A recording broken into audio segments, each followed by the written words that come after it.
Good morning, folks. Let's make sure that my microphone's on. Yes, it is. Hey, good morning, folks. Sorry I'm late. I slept in. I'll be honest, I slept in. Hey, Google, turn my RGB lights on, please. Hey, Google, turn my RGB lights on. There we go. Thank you.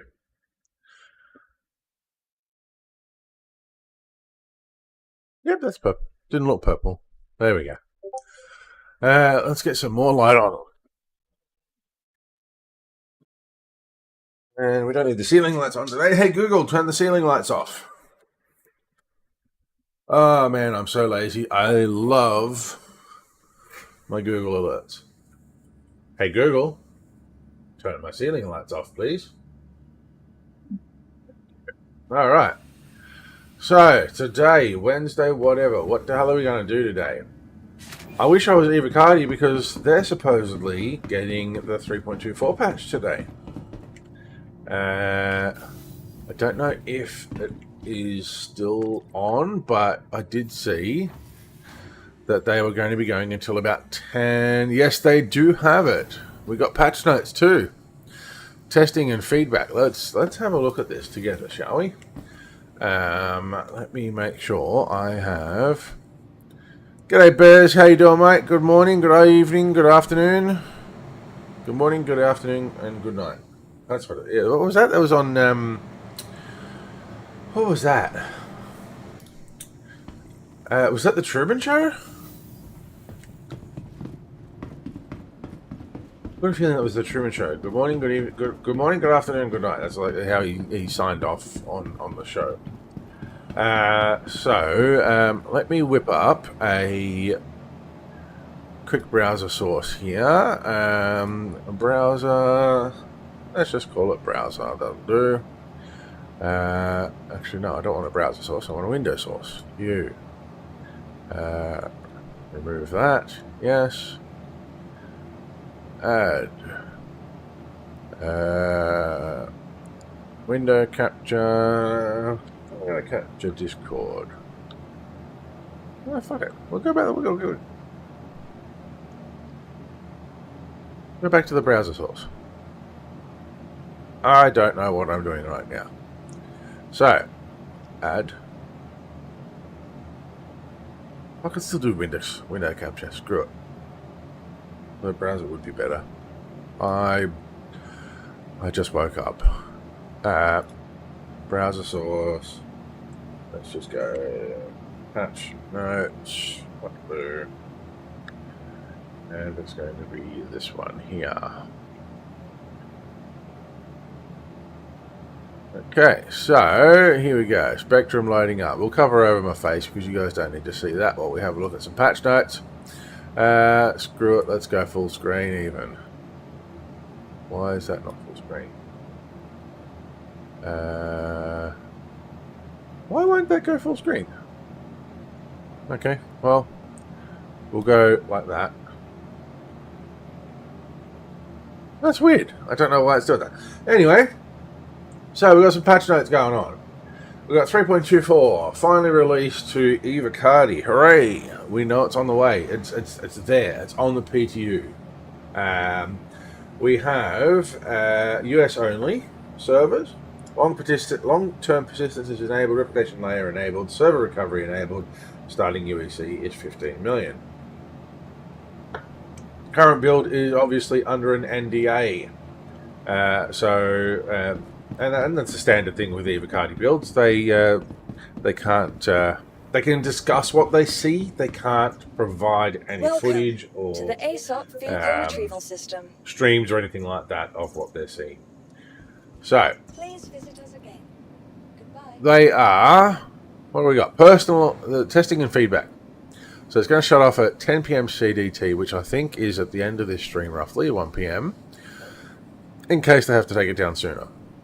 Personal instance hangars, freight elevators, storage access, hover trolleys, and hangar decorations.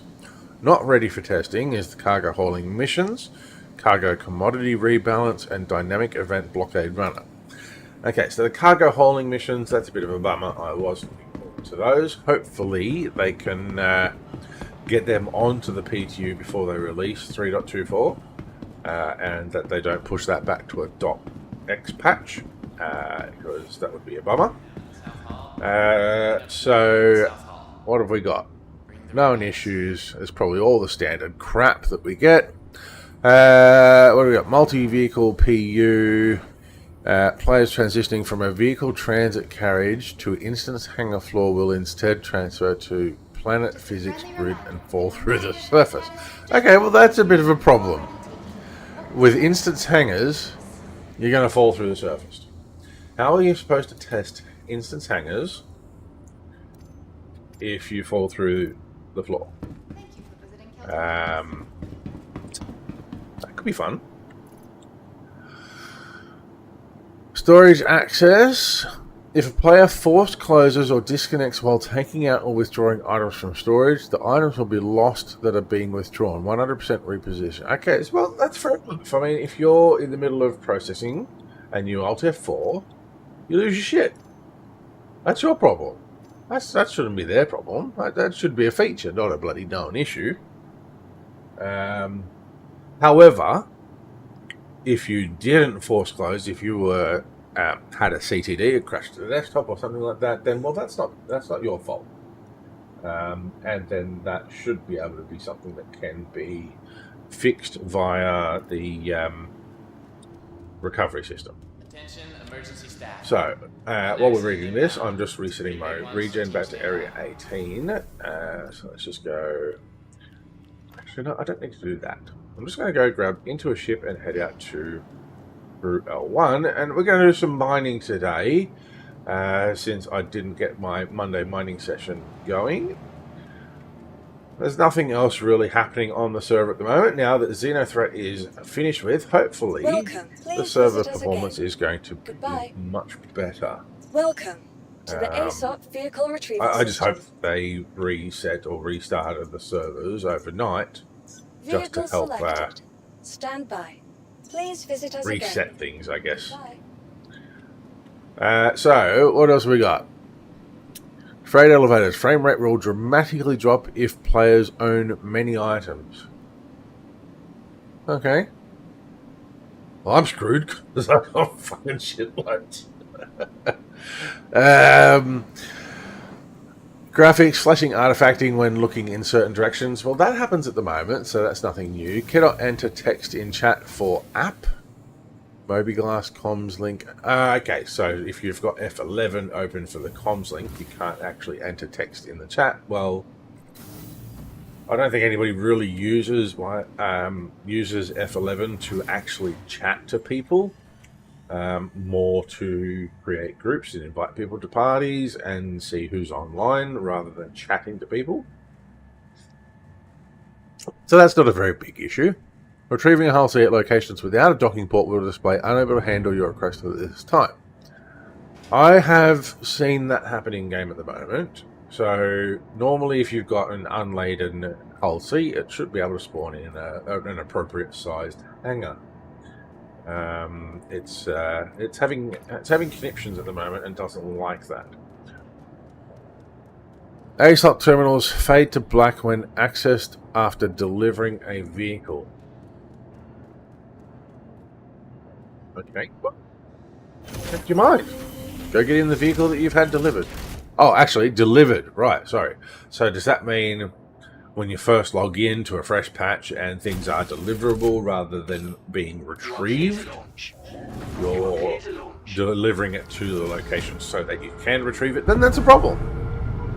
But it's not that big of a problem. You just get out of the ASOP and go back into it.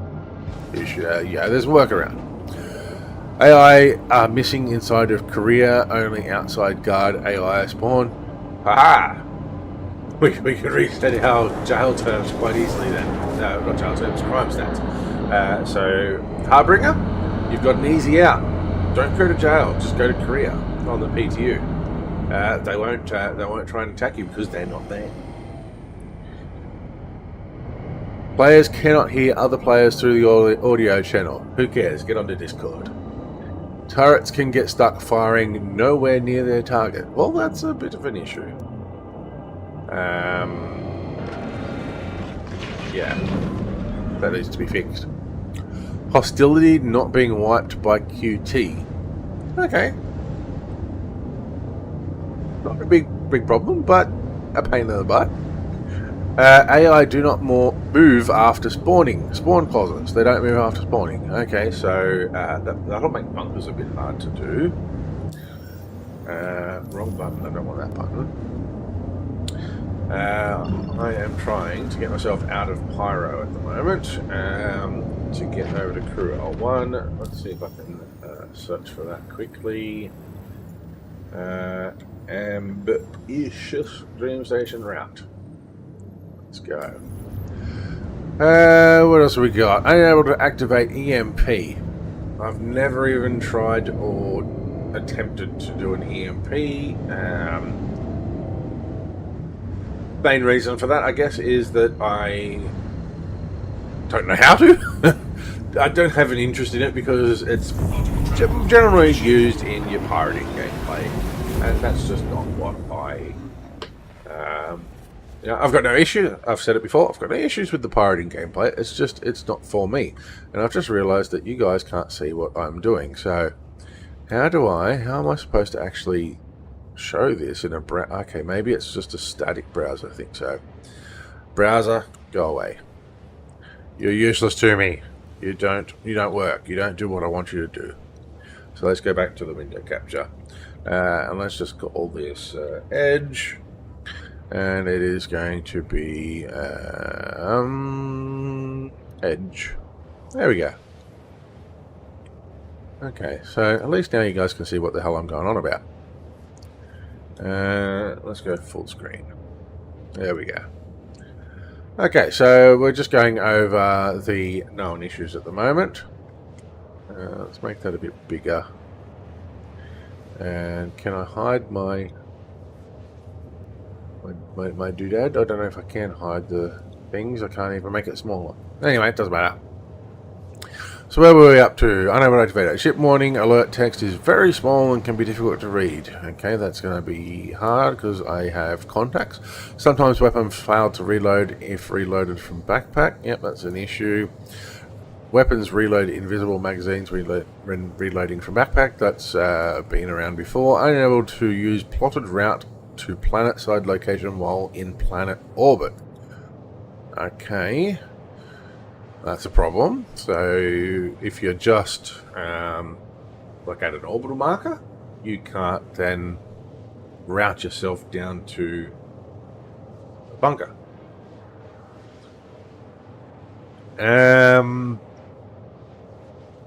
Combat AI are not spawning and automatically is failed. Repel raid on Orison. Okay, well, that's a problem. Don't do repel raid on Orisons on the PTU because they don't work. Vehicles G-force induced head movement is excessive.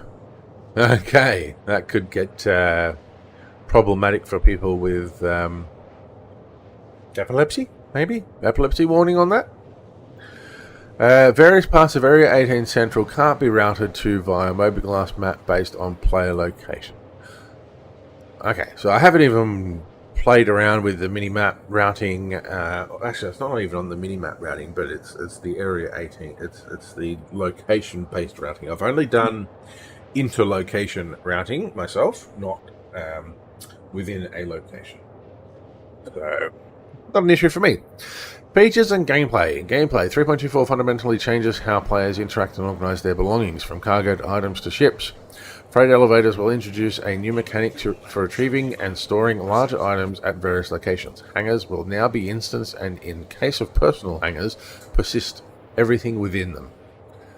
Awesome.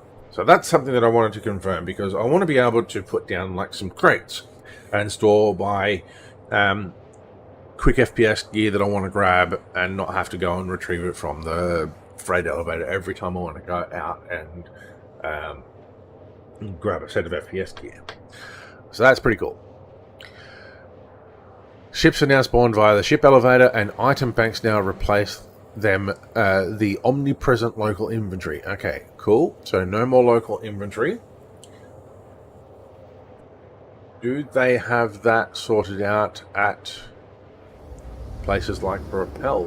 Do they have mini freight elevators over there? And I know in the previous they did show things like that, but do they have them ready in this patch? That is the question. To connect these updates with other existing content, we're also introducing hover trolleys and hangar decorations. So does that mean that the hover trolleys are going to be freebies? We don't have to actually buy them.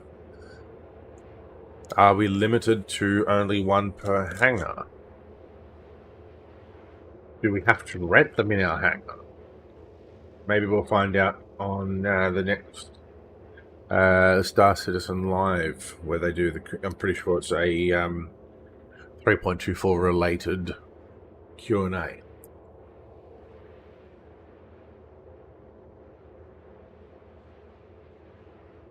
Personal instance hangars, introducing a new tech that creates an instance of the player's hangar to allow for uninterrupted management of cargo, inventory, and vehicles.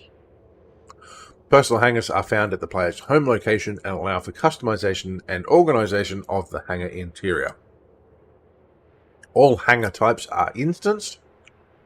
Oh, all hangar types? Meaning they are able to physically stack on each other in the same location without interference. All hangar types have ASOC terminals, item banks, and freight elevator. SCU amount depends on hangar size. Okay, so they mentioned that your hangar size will be based off of your larger ship that you have. I can't remember whether that was based on pledged ships or if it was based on in-game purchased ships as well. Surely they'd have to accommodate for the in-game purchased ships. But then they also mentioned that if you bought a new ship after you already had your personal hangar, that you'd get like a loaner hangar to use instead of your instance hangar for those larger ships. So they don't... It doesn't sound like your hangar will upgrade to a larger hangar, which I guess would be a pain in the butt because they'd have to reset everything in the hangar to provide you with a larger hangar, especially if that larger ship comes with a different type of hangar, like your Aero View and your Self-Land hangar and all that sort of stuff. I wonder, though, whether you get to pick what type of hangar you get to use, because different packages and different... even originally, you had the option to purchase specific hangars. So I had a deluxe hangar upgrade for the... It wasn't the Aero View hangar, it was the Rappel hangar. What was it? Something in Rappel. I can't quite remember at the moment. But do you get to pick which hangar you get to have as your theme, or is it going to be based on the theme of your home location? Like Area 18 uses the industrial looking ones, New Babbage uses the Aero View ones. How is that going to work? Is it going to be... Can you decide what it looks like? Can you, or is it just based on where you are? Where were we? Personal hangars. Oh, we've already done that bit. Any items left inside the hangar will persist indefinitely, though items on the ship loading platform may disappear. Okay, well that makes sense, because you don't want those items to interfere with ship delivery. Implementation of systems and content for players. So this is the freight elevators.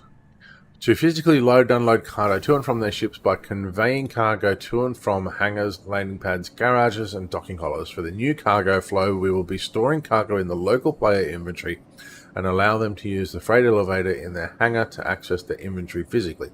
This will extend to cover the location inventory access that is currently handled by personal inventory. This means that anything stored to or retrieved from local inventory at a location must be accessed by the freight elevator.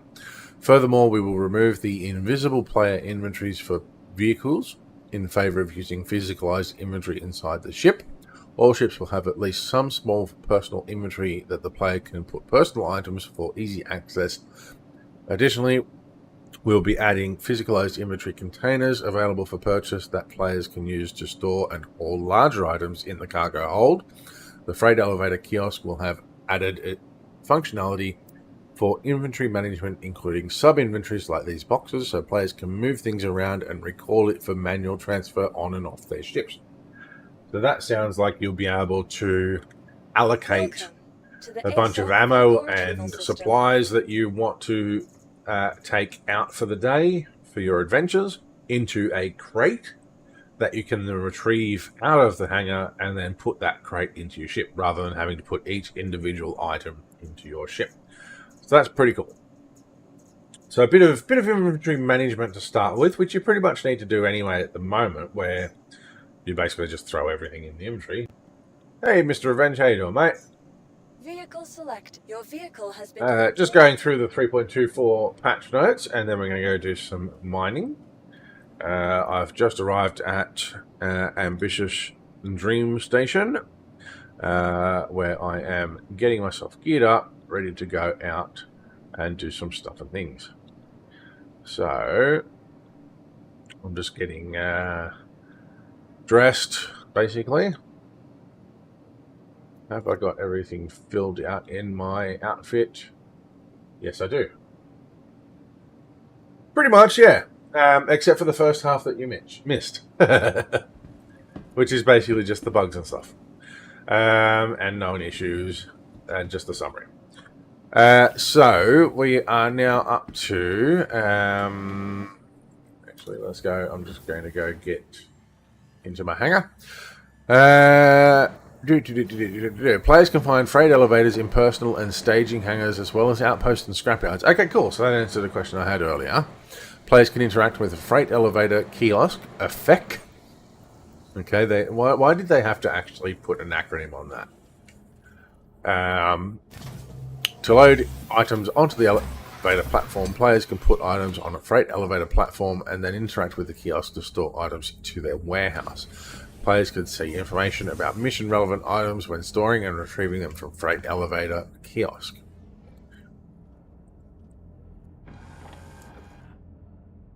I saw that. It looks pretty cool, mate. It fits nicely in between your stick mounts. Ooh, I didn't get any refreshments. You can finally play ergonomically. Nice. Well, I'm assuming one of those keyboards is for your Mac and one is for your not Mac, PC.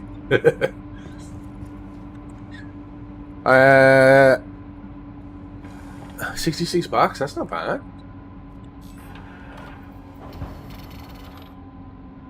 All right, where were we up to now? Storage access. Storage access kiosks. I'm surprised I didn't call them sacks. Because I didn't put an acronym on that. They both do both. Oh, okay. So you got a KVM or something? Or is it just Bluetooth or what? Yeah, I like it, Ned Stalker. Feck, the freight elevator is lagging again. I love it. Storage access kiosks, SACs, exist in various places in all landing zones and space stations. So we've seen them around. They're everywhere. They're just turned off, basically. So they will become active, I guess. Why can I not route to Cellin? I want to route to Cellin. It's because it's a double L, that's why. And it's obstructed. Of course it is. Okay.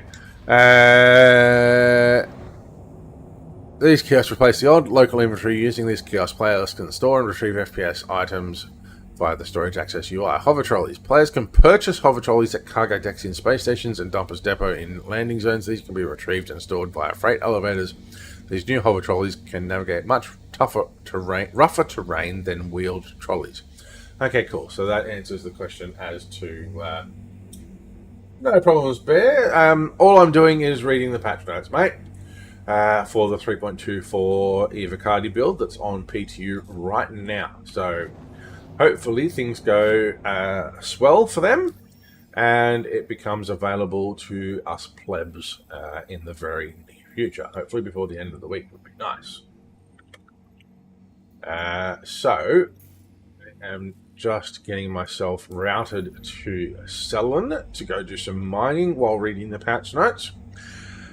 We are now up to hangar decorations, which I have a crapload of hangar decorations that I've collected along the 10 years that I've backed this game for. 3.24 brings decorations into players' hands. These new decorations can be purchased at Kel2 and Dumpers Depot, then retrieved from their hangar's freight elevator. These decorations can be placed anywhere a player wants in their hangar and have full interactions like sitting in chairs and couches. Caveat that the ship platform will delete items stored on the ship elevator while storing ships. Hangar decoration will persist in personal hangars, but will get deleted in staging hangars that you don't own outside your main landing zone. Adding ESP dampening strength modifiers to game settings tab, Mobiglass contract app UI polish. So, with the hangar decorations, can I stream it or not? It is being streamed, is it not? Is it not being streamed? Do you not see it? Oh no! Sorry, the PTU you cannot. The Eva Cardi cannot stream it. They can't even do post recordings and upload that. They can't provide screenshots. They're under an NDA. So they can talk about it and what they experienced, but they can't provide actual in-game footage. Yeah, just the text for now. Once it passes from Eva Cardi to Wave 1, then it's game over with the NDA, and anybody can do everything. Previously, the Eva Cardi patch notes were actually under the NDA as well. So it's only been within the last few months or so that they've dropped that from the NDA and allowed public access to the patch notes.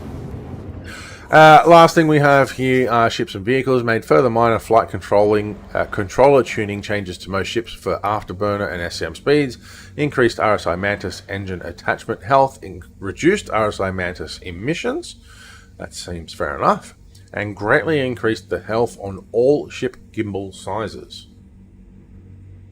Okay, so it's going to be hard to kill gimbals, I guess. And then we've got bug fixes and technical fixes. I won't go through all of the bug fixes, but I will do is make it a bit smaller, and we will... Whoops, where's me thingo? Bug fixes. There's all the bug fixes there, so if you want to, you can come back to it. We'll mark that we're at 30 minutes and 45 seconds. And you can come back and check out the bug fixes, or you can check out the patch notes yourself. But that is all for the 3.24 patch notes for now. Let's piss that off, and let's get rid of me, and let's do some gaming. So I've just arrived at Crusader. We're not far away from Cellin.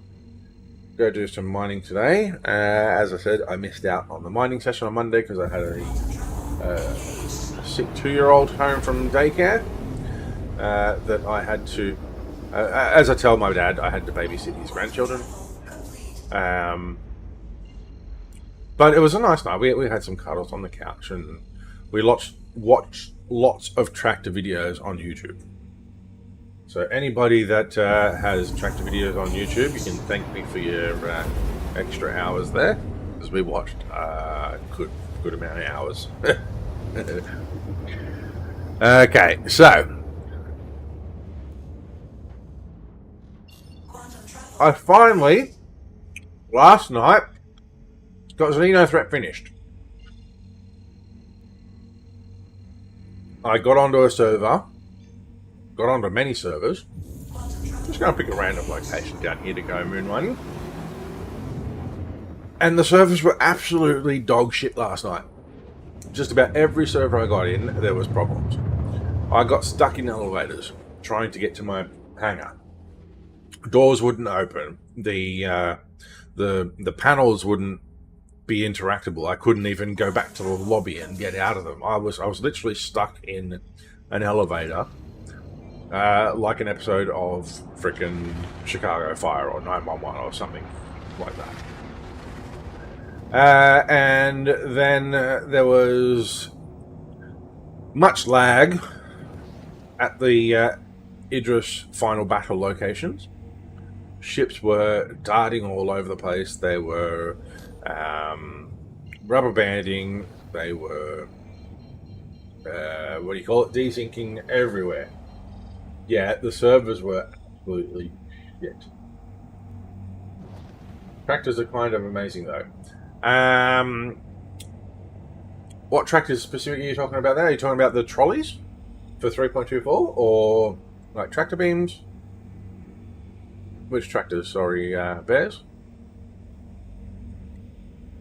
But yeah, I managed to actually.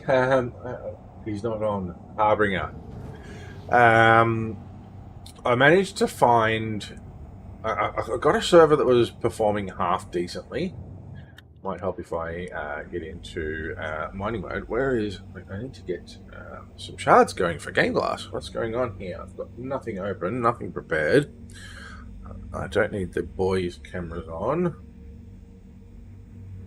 Oh, yeah, tractors. Right, yes. Yeah, I mean, tractors cool. I hired a mini excavator and dug some holes in the backyard to make a fence around our orchard, which I'm going to dig up and remove because all the trees died and I just couldn't be arsed now. So I'm going to dig up the fence. We've got some chooks down the back, so I'm basically just going to move the fence back down further. And instead of having the chooks roam freely around the orchard, they're going to be restricted down the back, and then we're going to replace the orchard with grass. So let's go enter mining mode. Why did that not enter mining mode? Okay, so now my shard's desynced. So let's go gun mode over here, and then we can go mining mode over here, and there we go. So yeah, I hired a mini excavator and had a lot of fun on that. I flattened out and leveled out a lot of the backyard, dug some post holes, and also used the boom on it to move a small little 2x3 meter shed down to a different location in the yard. So yes, tractors are cool. I do like tractors, but when you're watching the same Blippi tractor video over and over and over, those ones aren't cool. Alright, let's see what we've got at our first little mining deposit here. See if there's anything worth taking. Bexlite. Yes, we'll take that. And this rock is small enough that we can go straight to extract it. Now, if you have a look on my screen down the bottom right where I've got my SCU, I've got 48 SCU of cargo available on my Prospector because I have previously... let's zoom in. No, it's not going to let me zoom in. Let's go... I have Argo pods on my Prospector. My MISC Prospector has the Argo Mule pods on there. So that actually gives you an extra 50% capacity going from... what is it, 32 SU up to 48 SU. There is a way, I've got it on a video, where you can make that a permanent thing. Titanium, don't give a shit about that. Basically, you take a mole out into dead space, just outside of Armistice is far enough. You turn your... you open your ports, which I think is like left control. Whoops, no, left control is going down. Whoops. On Game Glass, you just push the open ports button, Actually, no, you don't even do that. I don't think ports are on there. What have we got? We've got doors. We've got doors. We've got open doors on multiple shards, but we don't have ports. Why don't we have ports on them? Okay, I'm going to have to bring that up with Game Glass and say we need to have ports on there. But basically, you unlock your ports. For me, it's a button on my joystick, which is this one, I believe. There we go. Ship ports unlocked. So once you get that popping up, you can then take the bags off the mole.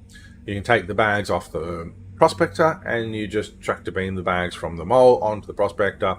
Lock your ports again. Go and store your ship. Then you go into your Mobi-Glass, into your vehicles tab, bring up your prospector, change a component and save it, and then change the component back to the one that you want. And that will also save the bag. Taranite, we are going to grab, not that one because it's only 23%. And then that will also, oops, hello Rock. That will also save the bags permanently on your prospector, or at least as far as permanently goes until the next patch where they decide to reset everything. So let's back off a bit here because we've got a lot of power going into this rock. And I'm at minimum power. Okay, now we can increase the power. So yeah, that'll give you basically long-term persistence of having the bigger pods on your prospector. They will come back when you claim it to a different location. They'll come back after you die and destroy or blow up your prospector. And they will also, if they get blown off your prospector, come back as Argo pods if you repair it.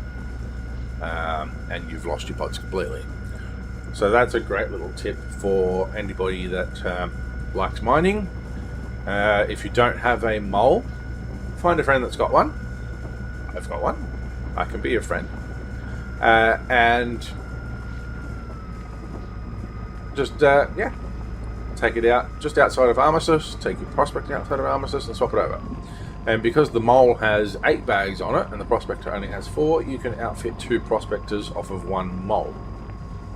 So if you've got a couple of friends, you can both get your bags sorted out at the same time. Which me and a mate of mine, Shifty, who's been on a couple of streams with me, we've done that several times. Mostly because we did that before we realised that we can make it permanent. So, backslide, yes, thank you. No, we need to extract. No, I did have... Okay, don't blow up on me, please. I've got some of it. Let's scan it first. So yeah, that's a great little tip for mining. Gives you an extra 50%. You basically just stay out a little bit longer. 100% titanium, we don't want that. Between returning back and doing your works orders. Backslide, yeah, we'll grab that. It would be nice if they fix up the alignment of the crosshair and the lasers on the mole and the prospector.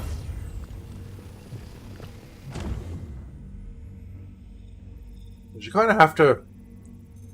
All you have to do is just aim a little higher. But sometimes when there's rocks underground, it's a little bit difficult to actually target them.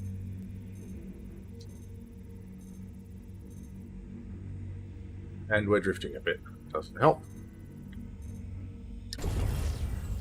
Well, it looks like we're going to get a fair bit of backslide out of this. And I think there's another rock hiding underneath that one. Oops, coupled mode just triggered. Okay, so this one's going to be a little bit tricky to get. I'm basically going to be pointing at the rock that I don't want, but collecting the rock that I do want. There we go. So yeah, I'm looking forward to getting on to 3.24. Taranite 28%. No, only a small rock. I don't want that. Let's go have a look at this big one. What have we got over here?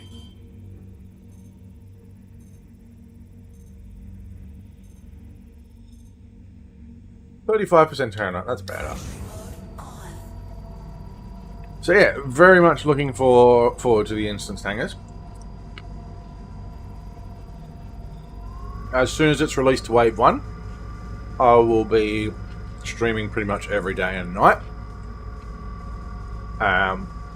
In the hangars, testing them thoroughly. Purely because I've got a lot of stuff that I can test in there. And I'm really looking forward to it. So, that'll be cool. And being able to buy those trolleys, you could have half a dozen of them sitting in your instance hangar. And when you're doing multi-crew missions and adventures and stuff like that, everybody gets the trolley. It'll be like an Oprah Winfrey show. That's why I actually have, or will have, once I've got my Praetorium back, I will have 4 moles, because I don't want to be doing a lot of manual loading. I want multiple people to be able to do loading and things like that. Titanium, no. Plus, also with the Ironclad, putting 4 moles in that would be pretty cool, I think.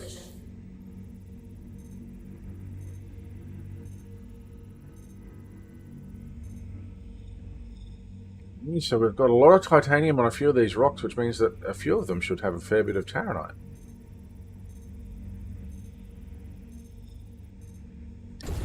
%.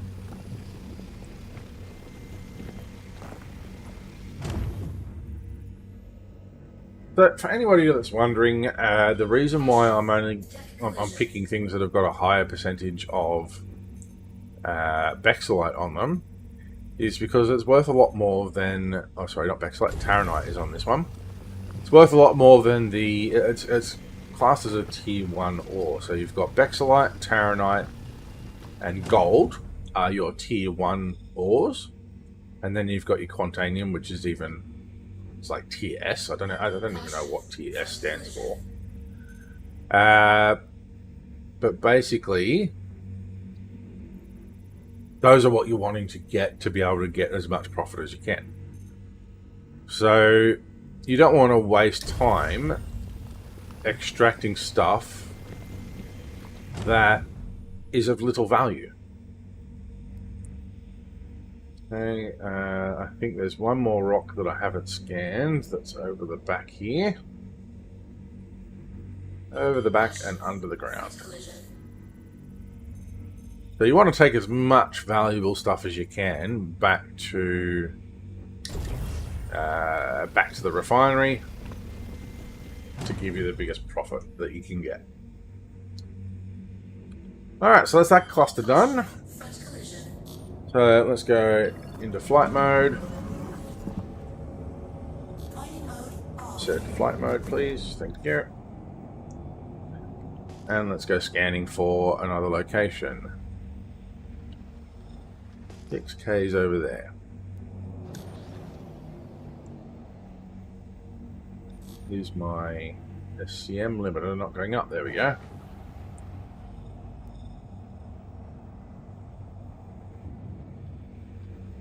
Okay, here we go. Mining mode on. Extraction mode on. Mining mode on. Mode. Mode on. Let's see what we got. I'd love to be able to try and find a rock that is slightly too big for me, because I've brought with me a couple of gadgets, so I can show you those and how they work with making rocks that are too big for you to get right now possible to get. Quantanium, 23%. That's only a small amount, but that's 4 SCU. We'll grab that anyway. Quantanium, I'm happy to get a smaller amount, a smaller percentage of it in a rock, because it has a much higher profit. So usually I try to stick to 30% or more, but Quantanium I'll go down as low as 20%, I think. Warning, power critical. Alright, let's just try and get out of the overcharge there a bit.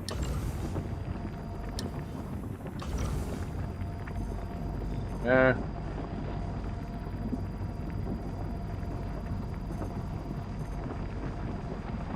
What do we got? We've still got 17 SU that we can fill up in the ship at the moment, so we will be getting more than just this.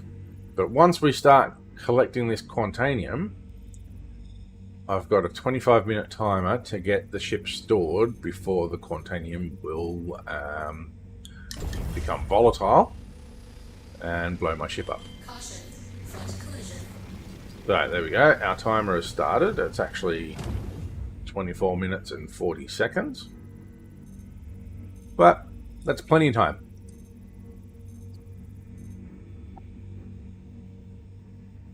Really? Is that one 100% inert materials? That's good.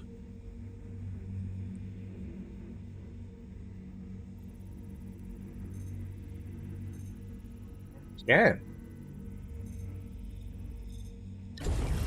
Decent amount of Quantanium.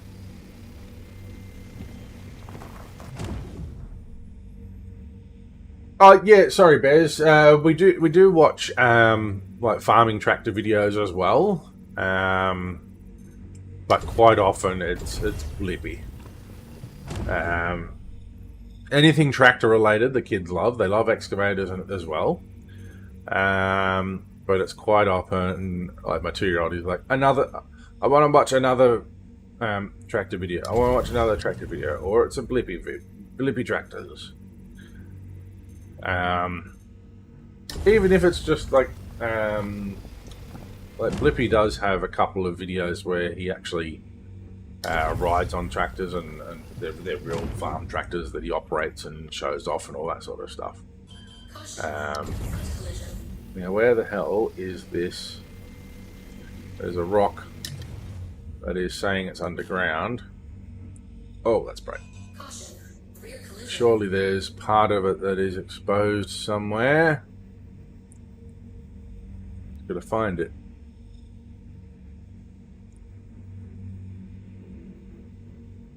But maybe not. Yeah, my boys are all about the tractors and excavators. Okay, let's see. Where are the other things in this little bundle here? Here we go.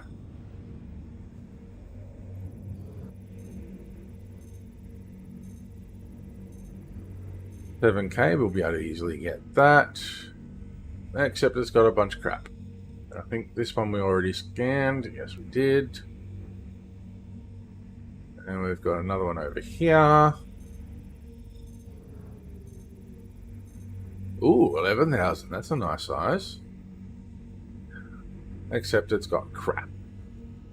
I mean, Hephaestonite is not a bad commodity to be cargo hauling. But it's not that great to be mining. Bexolite.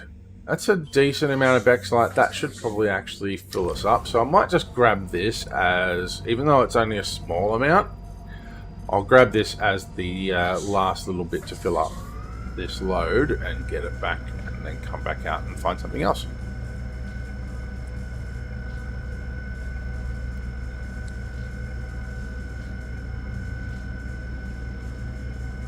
I stole some of the kids' jumpies too as a little snack.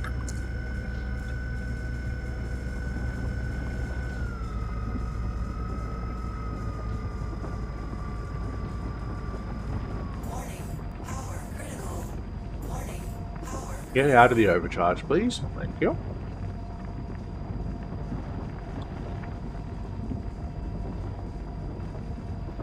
Right, well, completely out of the overcharge, so we're safe to crack that one open.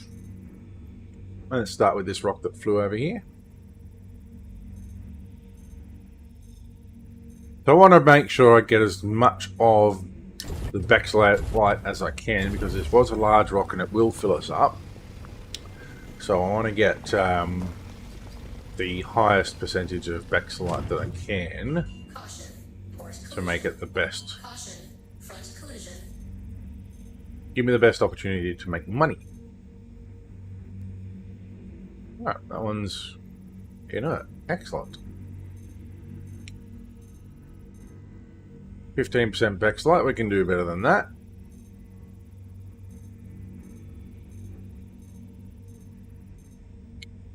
Maybe not 15% Bexlite. That means one of these ones should be pretty good. Only a small rock, but 40%, we'll take it.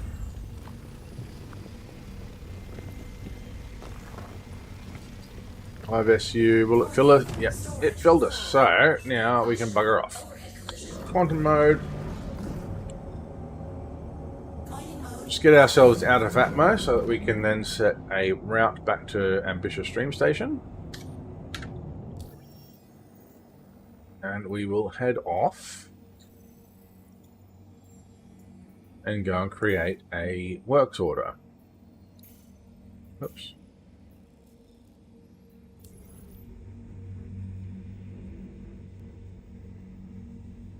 So does anybody have any questions about mining at all? Anything that they're not quite sure on that they'd like to know about, or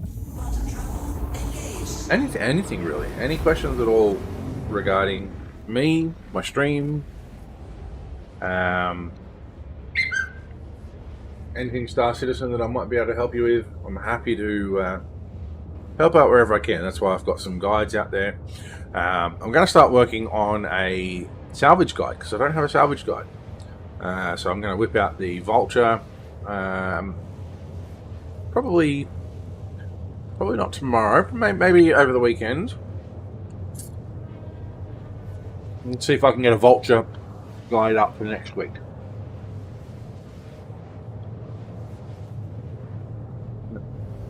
Who's messaging me? Oh yay! I've been paid.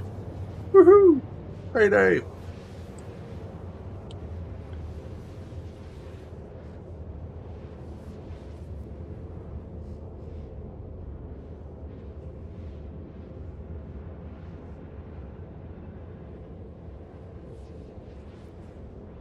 Can you shoot me before I edit a line? Okay. Not a miner, are you, mate?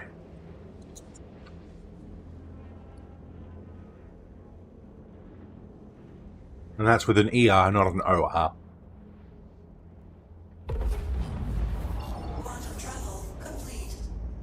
Because my stream is not made for miners. It's made for miners.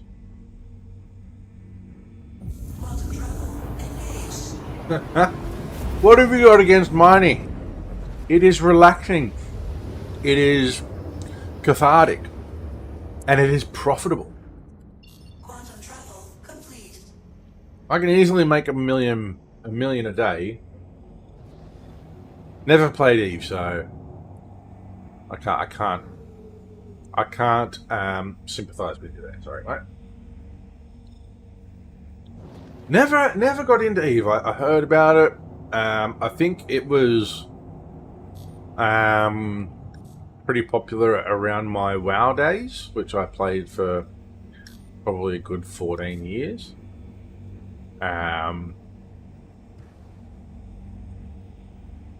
Maybe not quite 14 years. It was at least 10 years. Okay, where do you want us to park? Hangar, please. Give me a hangar.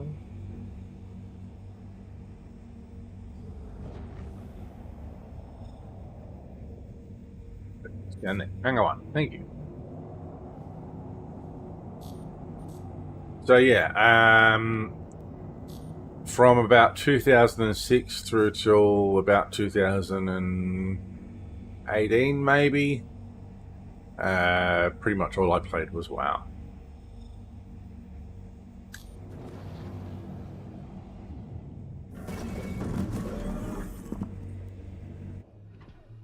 Oh, can't see shit.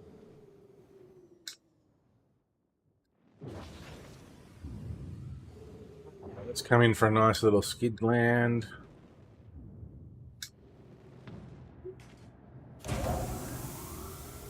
Yep.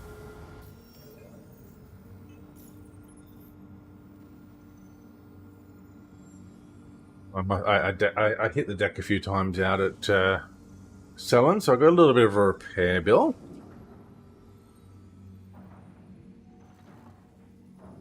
Nothing like some of the guys that stole an Idris. I've seen some 800k repair bills on the Idrises, which I think is really good. They do need to make those big ass ships expensive to run.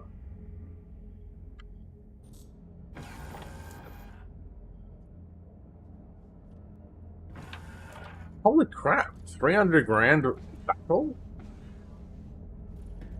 Was that like a one-off thing? Was it like that cost them 300 grand just to have that one battle and then that was it? They lost the money? Or was it that, like with Star Citizen, you can pledge 300 grand worth of stuff and then do a battle that you can do over and over and over again? I'm completely, like, unfamiliar with EVE and how it works.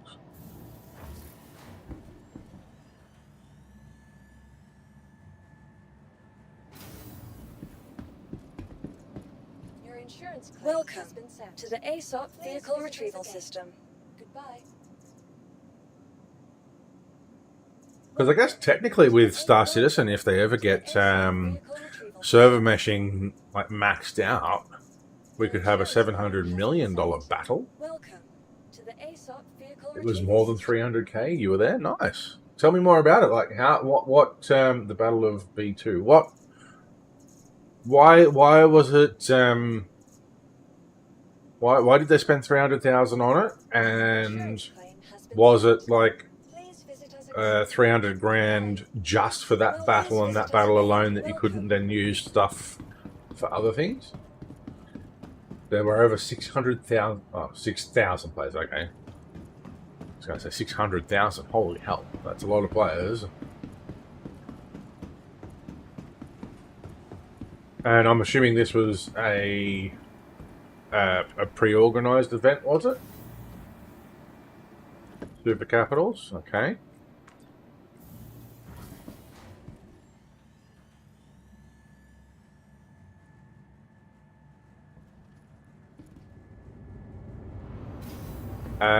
What's RMC? I only know RMC as recycled material composite. A moving glass has been found. Report to the manager's office if you think it's yours.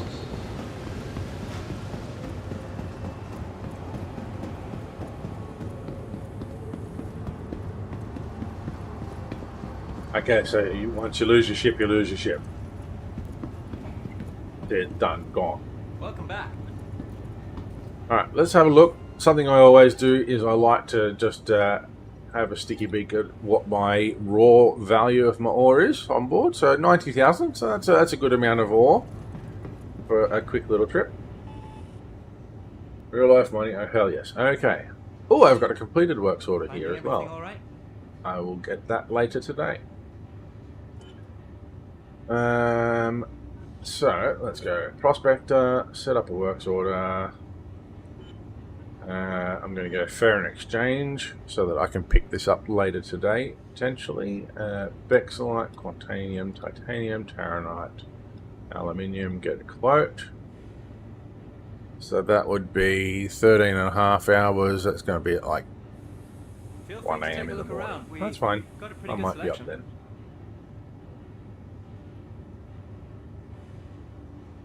Right. Okay. Remind me never to play EVE because the amount of money that I've spent on Star Citizen and not being able to get your ships back. No thank you.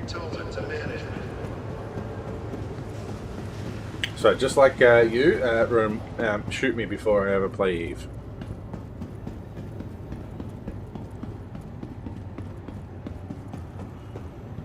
Okay, so that's one works order done, and we're now into the stream, so I think we spent a good half hour reading patch notes. What do we got? We've still got an hour and 3/4 left of today's session. I did start late, but I do need to finish on time today. So let's grab a drink.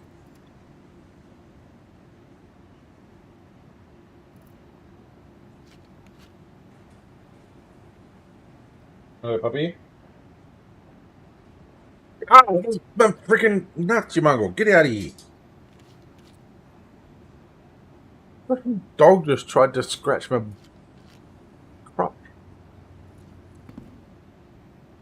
Great thing about it is if you're smart, you pay to play with in-game money. Well, yeah.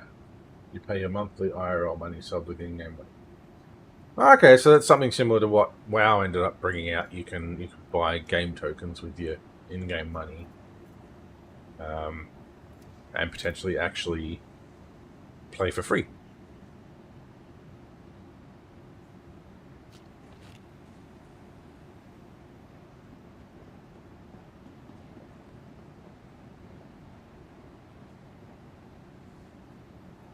Alright, we are fully hydrated now.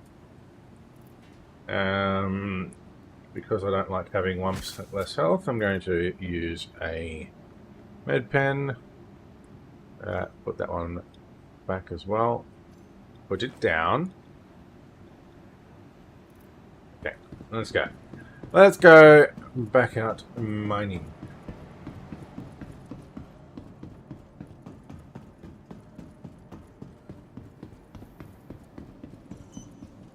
Now, if you haven't seen my To the ASOP vehicle retrieval guide, system. and you're wondering why I go over to Cellin, it's probably one of the best places for a prospector to mine the tier 1 and Quantanium ores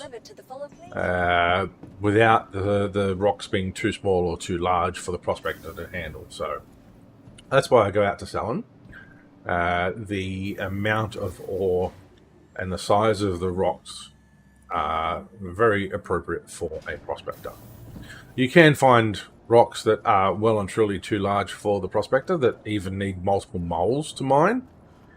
But you can also find some rocks that are just out of reach that with the help of a gadget you can still get with a prospector. So I think I got a 18,000 or maybe even a 20,000 mass rock with my prospector once before. And I think it might be actually in the second guide, where literally I was mining it and there was the tiniest slither of green progress bar going up on the mining, what do you call it? Progress on your fracturing, and it was at full power. So adding that gadget was enough to reduce the resistances of the rock and increase the power of my laser, to allow me to break it. And it was a nice little payday, that one. Okay, quantum drive. Actually, before I go into that, let's go get out of these rocks. Because quite often, as soon as you come out of the hangar, Cellin is obstructed.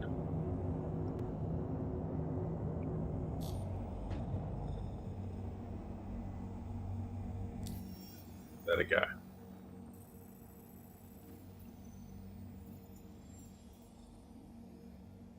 I don't know why that never pops up in my recent list. Ambitious Dream Station does, but Cellin never does.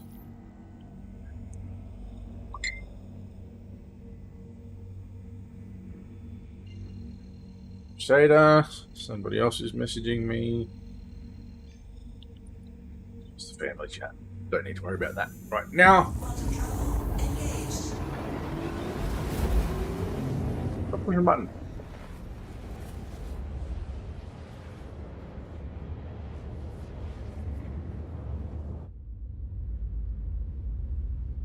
Hey, push. Anyone want to see my pussy? It's my pussy cat. Hey. Say hello to everybody. Say hello. Hey, push, push, push. Hey, push, push. Oh, he loves sitting up on my shoulder. I think he's come to get his breakfast. Yeah. It's indeed.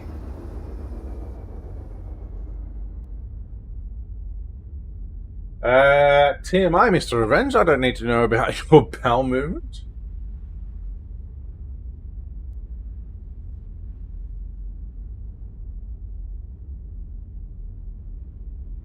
Okay. Yeah, that's right, because you're fairly new, aren't you, Bears?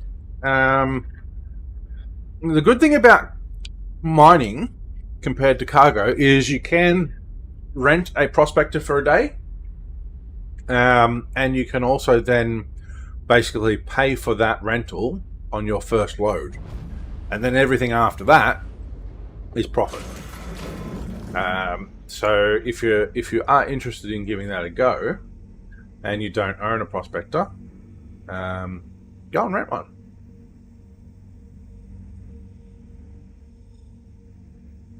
Where is my routing marker? Sell it. Route.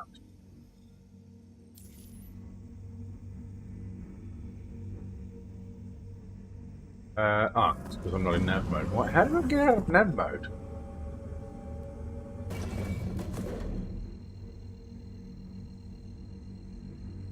Yes, but the thing is, you can't rent a vulture. And until you've got 2.5 million to buy a vulture in game, you can't buy a vulture. So, if you want to start off with, I think it's about 50 to 80k or something like that to rent a prospector for a day, and then you can make $1 million in a day. So 150k investment to rent it for 2 days, or about 200,000 for 3 days or something like that, and you can buy yourself a vulture.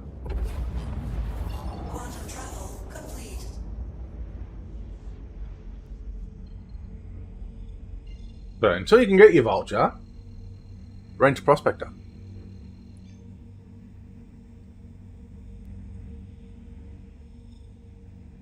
Oh, your cat saw the cat, did it?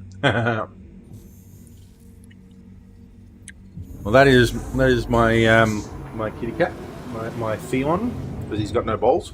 But technically, Theon Greyjoy didn't. I think he still had his balls. He just had his penis chopped off.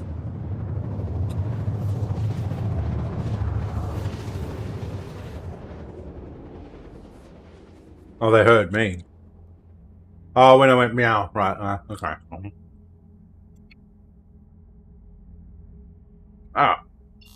So I'm going to do a Yui, who's heading that way. He's going to head me into the dark. And mining in the dark is not the best thing to do.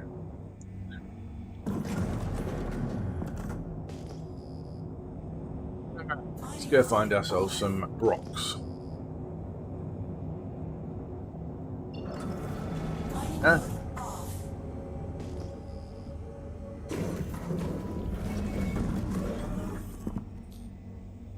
Oh, stop switching over to scan mode, you stupid thing.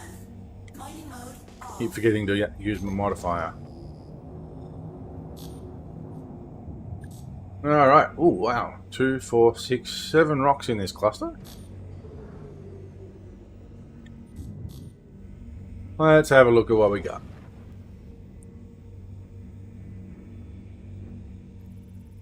These look like they're going to be about 5,000-6,000 size. Yep, 5,000.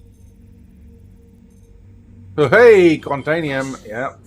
Alright, if we've got Quantanium around here, there is a good chance that we've got more Quantanium around here. So let's go have a look at some of these other rocks and see if we've got anything that's got anything else that's profitable, and we'll save the Quantanium till last so we don't have to worry about the timer.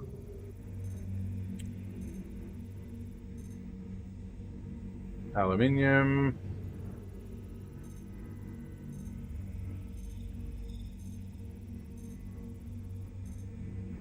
Laranite. So far we've got crap other than that Quantanium.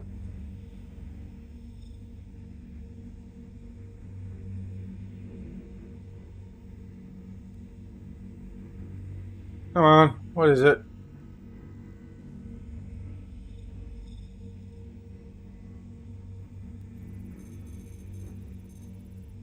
go. Oh, Terranite. 32%.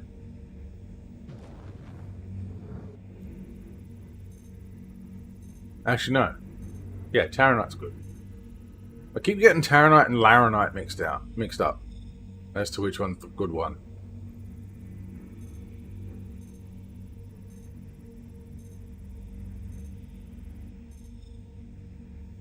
They actually make a thing like tar is terrific.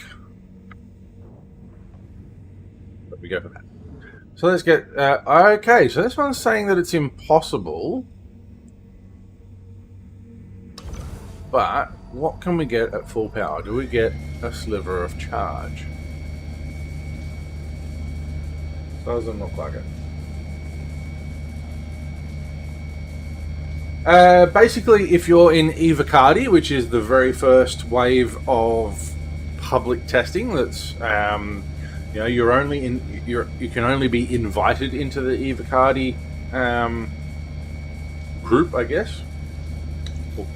Guild, I don't know what they call themselves, but the Evocati is a group of people that have been invited by SIG to actually go out and do the initial testing, which is kind of like beta testing, I guess. And then you've got Wave 1. The Evocati are not allowed, they're under an NDA, they're not allowed to stream, they're not allowed to record and post those videos. And they're not allowed to post screenshots or anything either. Basically, any in-game content they are not allowed to show in any form. However, they are allowed to discuss it, so they can do a stream and talk about what they saw when they were in their Evocati testing. When it comes to Wave 1, there is no NDA, and that's free for all. You can stream to your heart's content once it's on Wave 1. Which me as a subscriber, I am Wave 1. Why am I dying? I have no helmet on. That would be why. Put your helmet on, idiot. That'll teach me for taking a drink. Okay. So yeah, hope that answers your question there, Bears. Once you become Evocati, you can't record or... Although I believe once it becomes Wave 1, they can then release their footage from the Evocati testing. But while they're under the NDA, they can't. So this is the Sabir gadget, which is upside down. And this is what might be able to help me crack this rock, which is saying that it's impossible. So you've got these 3 sliders here. So you've got propagation, field range, and axial scatter.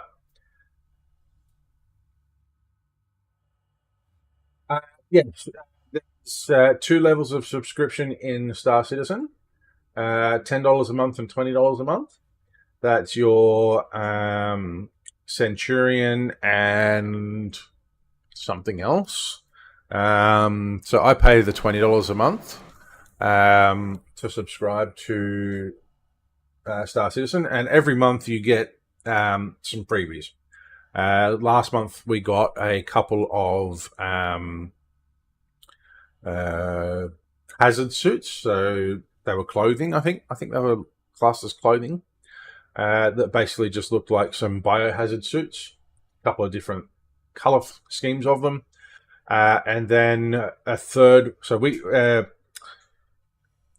the 2 different levels. So if you're the $10 level, you get 1 free thing a month, and if you're the $20 level, you get 2 free things a month. And it's usually a weapon or a piece of armor or a piece of clothing or a paint scheme or something like that that you can use in game.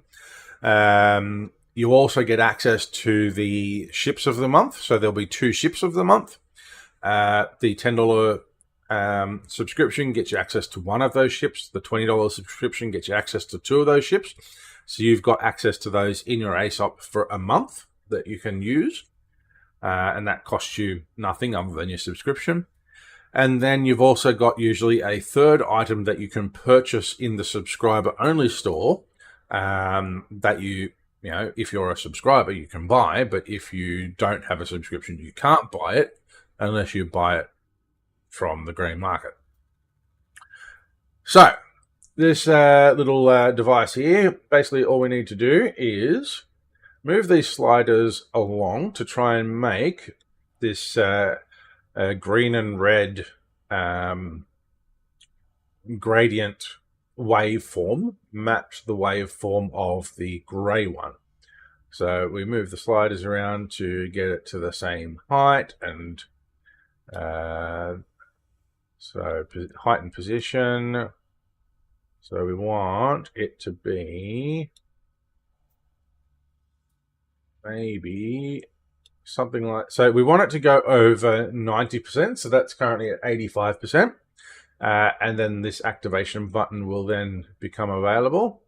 So it's just a bit of a playing around with until you can get it in the right spot.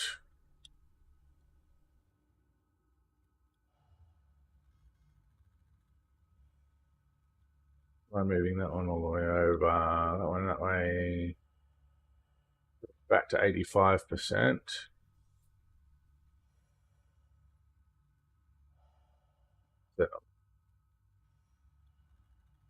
So it's a bit of a little mini game, I guess.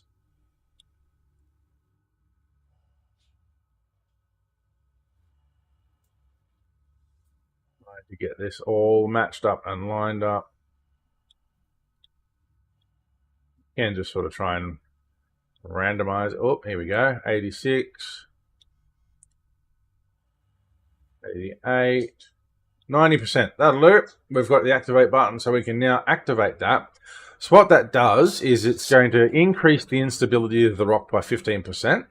It's going to increase our optimal charge window by 50%, and it's going to reduce the resistances of the rock by 50%, which should hopefully be enough to allow us to crack it. There are, I think, 6 different gadgets that you can buy. This is the one that I prefer, with the extra charge window and the reduction of resistances, because the instability is something that you can mitigate by just being careful while you're trying to fracture it. So let's go see if this is now possible to crack. If it's not possible to crack, we can go and get our gadget back off the rock. Engines on. Launch sequence. Okay, so let's see what we got. Caution. Front collision. Alright, so it's saying that it's challenging, so that's not so bad. Alright, landing gear up. Caution. What are we doing? Caution. Front collision. Landing gear up. Okay, so I don't know what the hell was going on there, but my ship was kind of moving around all by itself. So, a challenging rock is still possible to get. So, I'm going to get up nice and close. Collision. Wow, that does not look challenging. That was easy.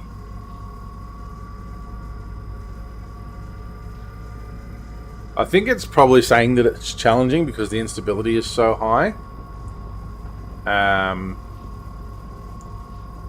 And that could cause the green bar to jump quite drastically.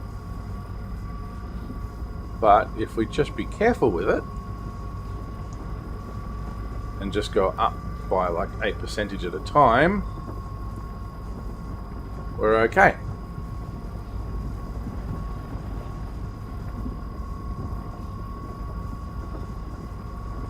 And then, of course, once this rock is destroyed, that gadget is also destroyed. So you can't get it back and reuse it after it's successfully been used. Or I could be lying. That looks like it's there. Deck collision. So I might have a look and see if I can pick that back up again. Do I have landing gear down? No, I do not. I might just go and see if I can pick that back up before I crack open the rock. Or before I extract the rock, I should say. I've never actually tried. I just assumed that it disappeared, but I actually saw it falling on the ground. There it is there. Can we pick it up?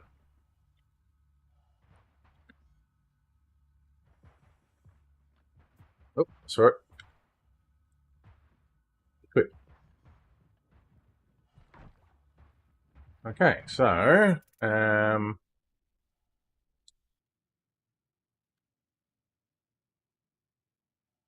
interesting.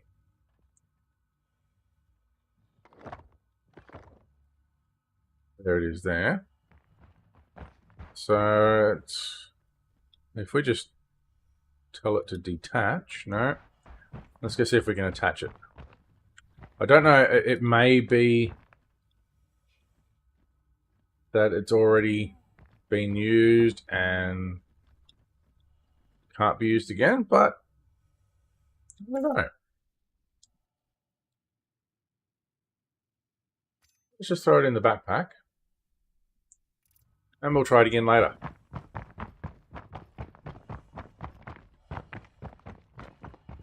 If that can be reused, then that's going to save a lot of money. Don't have to keep buying them.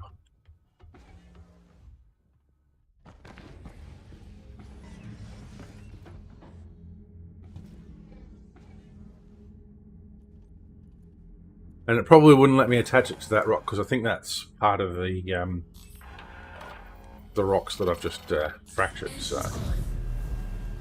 Launch sequence complete. Caution. All right, let's see how well they fractured. Landing gear up. 13% Terranite. No, thank you.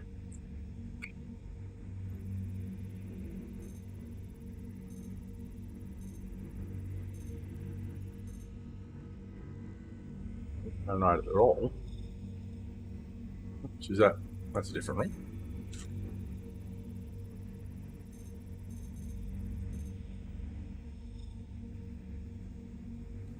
Only 25%. Not a very good percentage. 71% is good. So because this was a larger rock, we have to fracture the fractured pieces.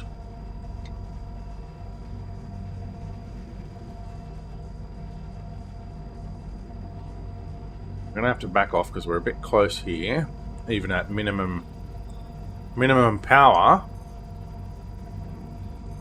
It's going up pretty quick.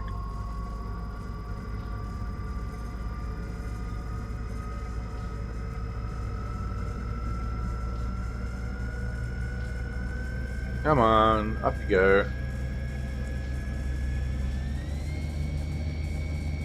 There we go. Now it's moving. Kinda.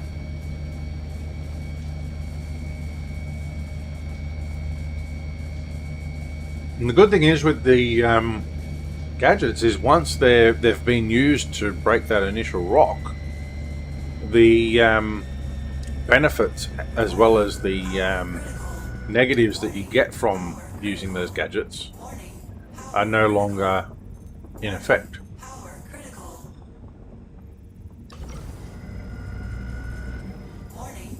Power. Get out of... Okay, this one's going to blow.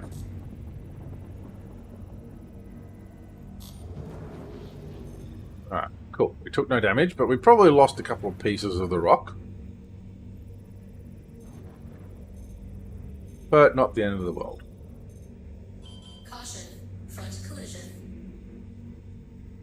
Now, I did also mention in my guides as well, my preferences. I am using the Helix size 1 mining laser. Oh, 100% Terranite. Nice. It is. I said it before. It's a very cathartic well,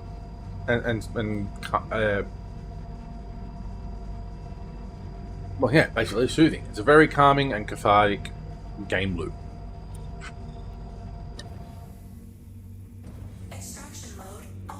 I'm glad I was too far away for that to work, because I don't want to fracture it. I want to extract it. Yeah, so my preferences on the Prospector for the loadout is the Helix 1 mining laser, which, if we have a look on my screen here, okay,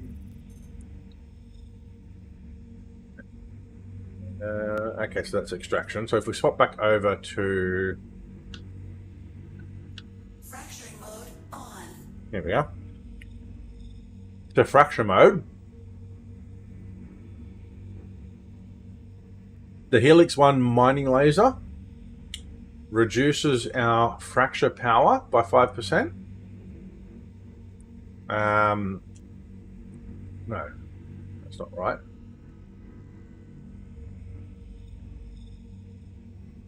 Okay, so it increases the mining laser power by 5%. The negative 5%, I'm not sure what that is. I'll have to. I do have a cheat sheet that Red Monster SC has provided. It reduces resistances. I think I know what that is. That is your fracturing mode and your extraction mode. So this is fracturing mode, plus 5% power. Extraction mode, minus 5% power. You get a minus 1% window size when fracturing and a plus 40% window size when extracting, I think it is. And your resistances are reduced by, well, or to 70%. So that's my preference. And the modules that I use is the Focus 3 module, which reduces laser power by 5%, which is good because the base power of the actually, I think, sorry.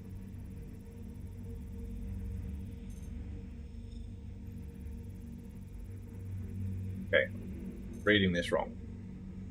If we have a look at both of these things. So our Focus 3 module is this arrow thing, and our Ryger 3 module is this thing. So the Ryger 3 gives us a 25% laser power increase, and the Focus 3 reduces it by 5%. So we still gain a 20% increase in the mining laser power, but I believe the Helix 1 mining laser reduces that by 1%. Our resistances are reduced by 30% from the head. Our window size is reduced by 17% on the head, but it's increased by 40% on the Focus 3 module and reduced by 1% on the Ryger 3 module. Actually, no, I think this one, 119, it might actually be an increase of 19%. I can't quite remember, but that's what I use. That's what I use. So let's switch it back to extraction mode. So there's a lot of maths involved in mining as well. But once you get your head around it and just know what's good to mine, what's valuable, and where to mine it, that's pretty much all you then need to worry about. Is where to go, how to get it, and what to get. Where to go, what to get, and how to get it. Okay, so this rock needs fracturing. Wow.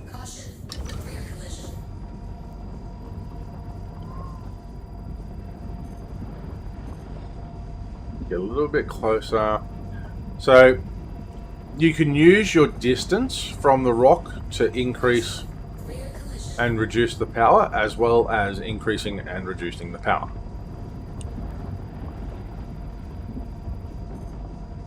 So the further away from it, the less power that actually hits it.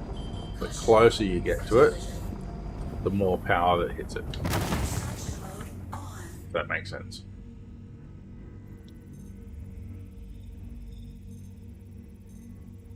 Basically like shooting somebody with a gun point blank. You'll do more damage than what you would if you shoot them from a meter away. Or 10 meters away, maybe.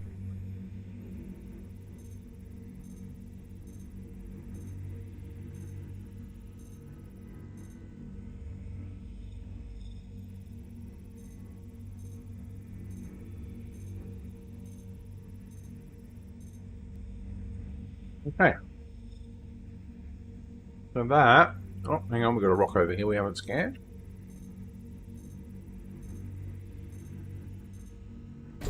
Grab that one.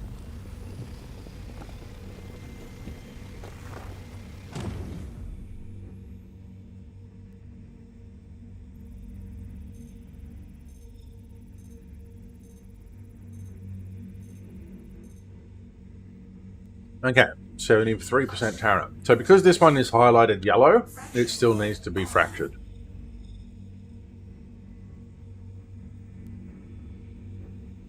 Well, yeah, that's true as well.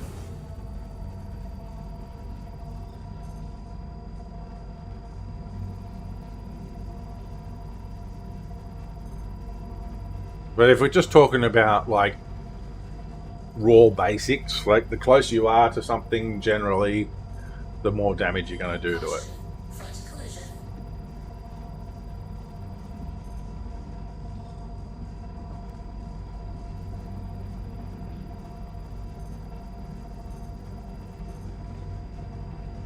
Caution. Front collision. Warning. Power. Whoa! Warning. Power critical. Warning. Power critical. Warning. Power critical. That is going to go a big bull. Warning. Power critical. I think we're far enough away to avoid damage here. Shield under attack. Oh, no, we copped. Shields took it, though. Didn't lose anything, so that's good. Extraction mode on. Paranoid, 45%. That's pretty cool.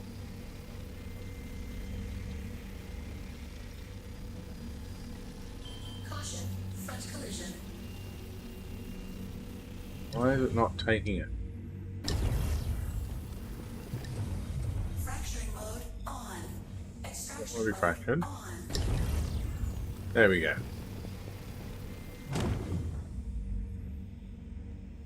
Caution. Overhead collision.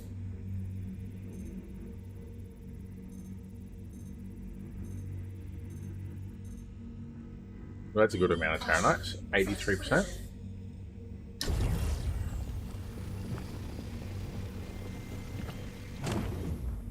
Okay, so I think that's all of the Terranite that's worth taking out of this rock. So let's have a look at the other rocks that we got here. Laranite, aluminium.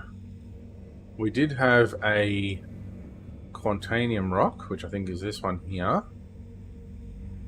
So it's got 25 SCU, which will fill us up if we collected the whole thing.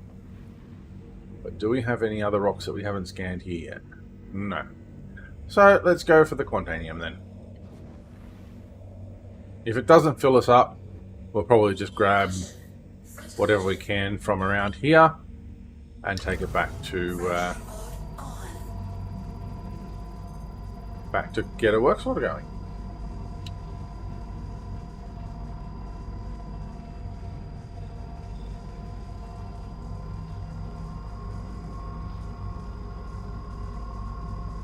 Wish it would stop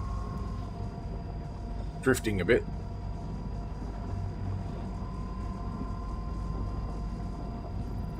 Okay, so this is a fairly small window here, so we've got to be pretty careful with our power output. Warning. Power critical. Sometimes just turning the laser off is the best thing, rather than reducing power, especially if you're already at minimum power. On.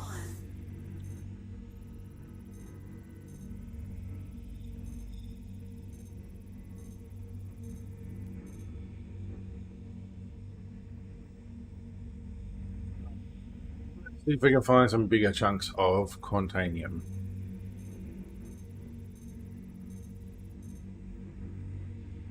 $25. I might end up just taking all of it if it's all got Quantanium. 4%, that's not much at all.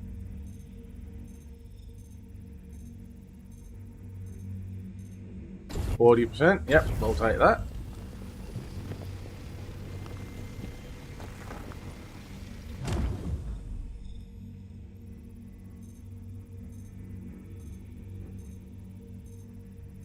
What do we got on this one?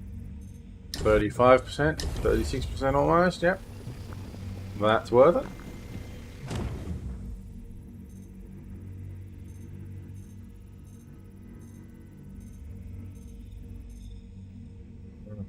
%, there, 17% there. Oh, that one hasn't been scanned yet.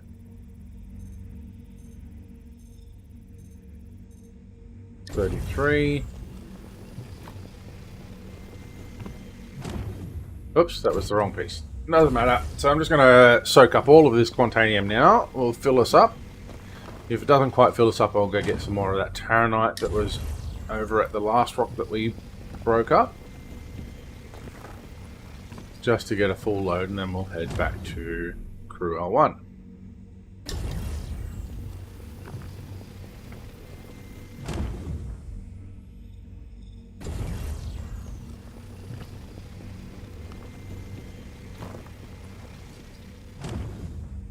Alright, so we've got half an SCU to go, so let's go pick up the biggest piece of Taranite that was over here. Aluminium, 13%, aluminium, 1%, 13%, and 7%. What were these ones? Not Taranite. Okay, so let's go grab 13.44, 13.56. Caution, front collision.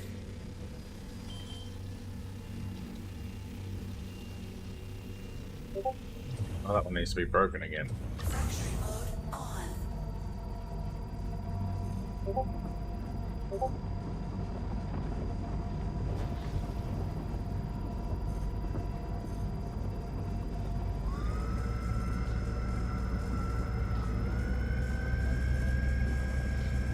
Come on, get up there, get back up there. Caution, front collision. Yeah, whoops, whoa, that jumped all of a sudden. Bit of lag, I think. Power critical. Warning, power critical. Warning, power critical. Back off, because that's probably going to blow. Power critical. Extraction mode. Did we just lose the whole thing? No, we didn't. Caution, front collision. I mean, we only need half an SCU, so I really don't care. As long as it's got more Taranite than that would have been nice. Mode on.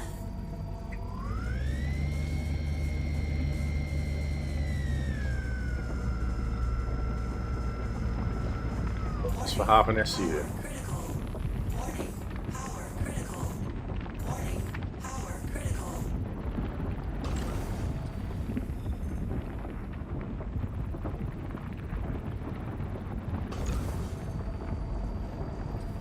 I can get. We'll keep it just below the optimal there, while the red dissipates.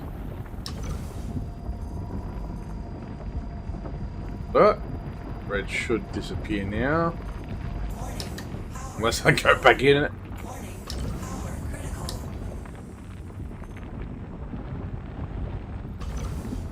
Warning, power critical.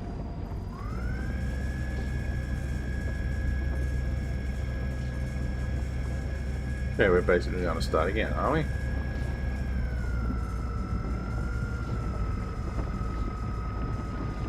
Warning, power critical. Get it out of the red. Power critical.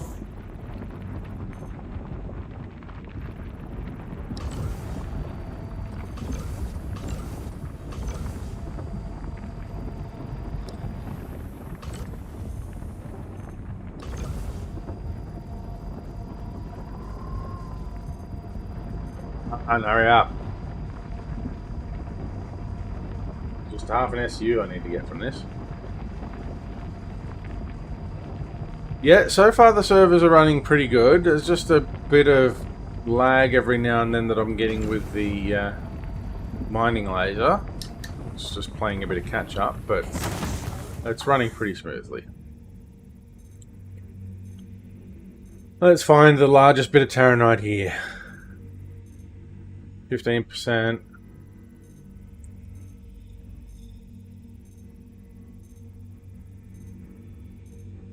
11%. Seeing a few of these small ones is always a good sign that we're going to have a large one. 4%.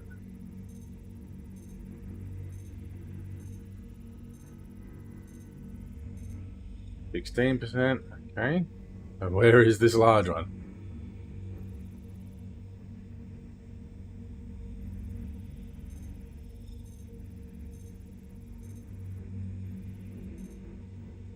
%.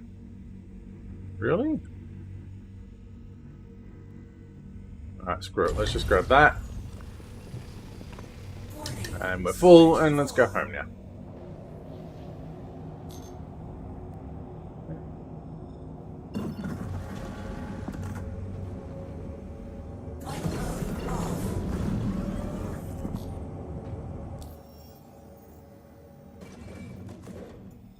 I think too, with the servers, it was only really an issue when you were out at the Xeno threat area. That, like anywhere near Pyro, was when I found that I was getting issues with the servers. Anywhere else was generally pretty good.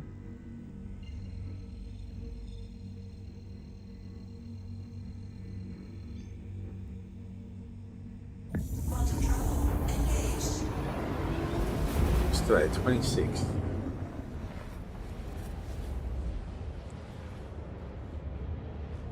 So, if you're on my Discord, you'll be able to keep up to date with the pipeline, the Star Citizen Pipeline Leaks channel, which will tell us when things are happening. So we've got a couple of updates that have happened since Eva Cardi build went online. Item banks have no search function yet, which is still a pain in the ass. You can get ship seats as hangar decoration. Like there's an Aegis style seat and an RSI style seat. They're cheap also, like a few hundred UEC per item. You can buy hangar furniture in shops, chairs, couches, tables, etc. So that's pretty cool. There's a picture from the Eva Cardi Spectrum of New Babbage Interstellar Terminal.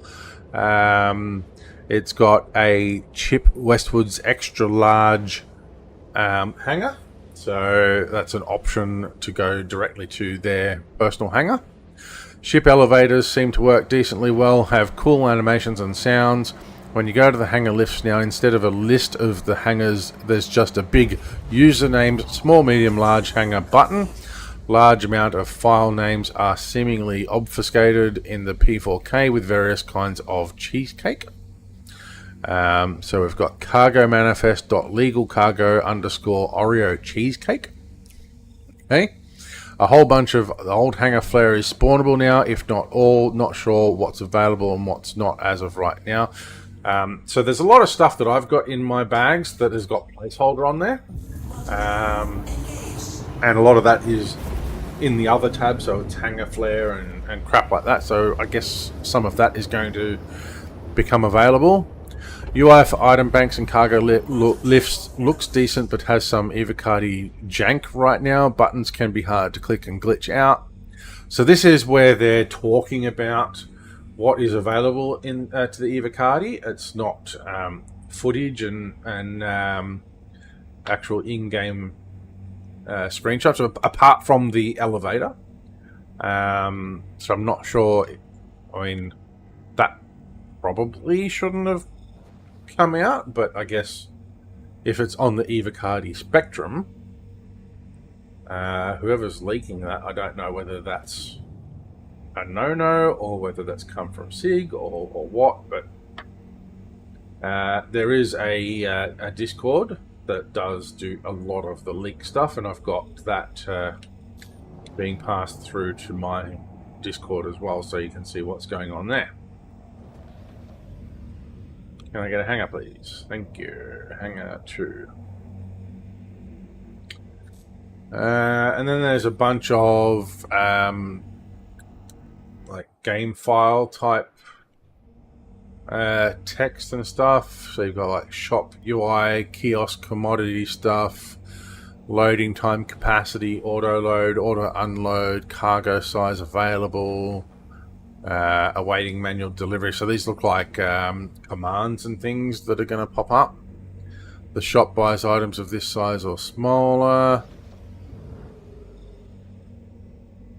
Weapon modifier, NVTC optics, holo X1, 2, 3, 4, size 1 lamps.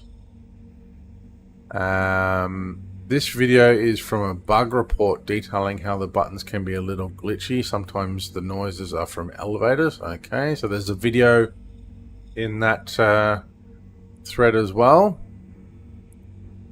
We got dining chairs, couches, tables, end tables, table decorations. So there's a whole bunch of game file and coding stuff that tells us a bit of some of the stuff that's available. You can select the box size your purchase comes in. Okay, so you can buy something and put it into a 32 size SU. So 32 SU cargo containers are now available. Yay. So you've got 1, 2, 4, 8, 16, 24 and 32, which is what is commonly available for the commodities. We can now get those as empty crates.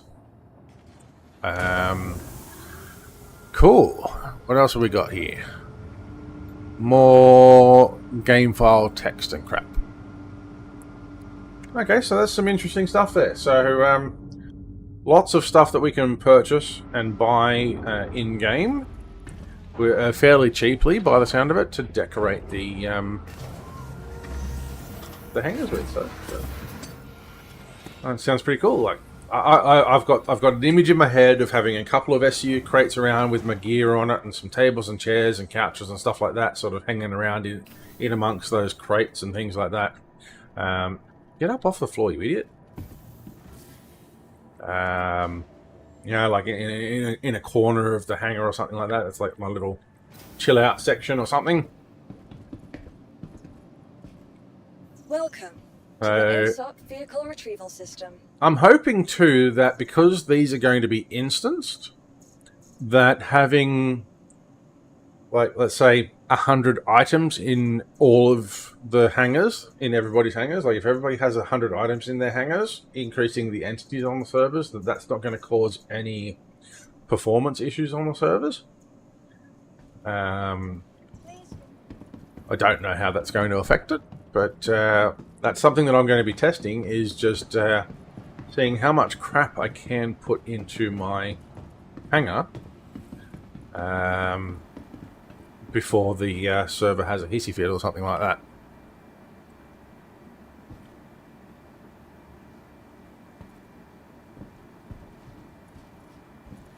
Come on. Alright, so our first mining load had a raw value of 89,000, so let's see what this one's worth.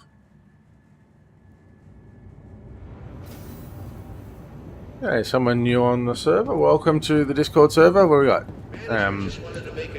6SC Zen Armadillum Sobs. Okay.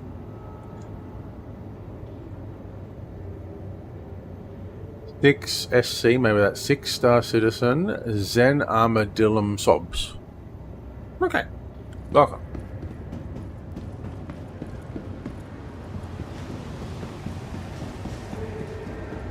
Let's go see, what's the time now? So we've got 12 o'clock, so we've probably got enough time to do 2 more runs, I reckon.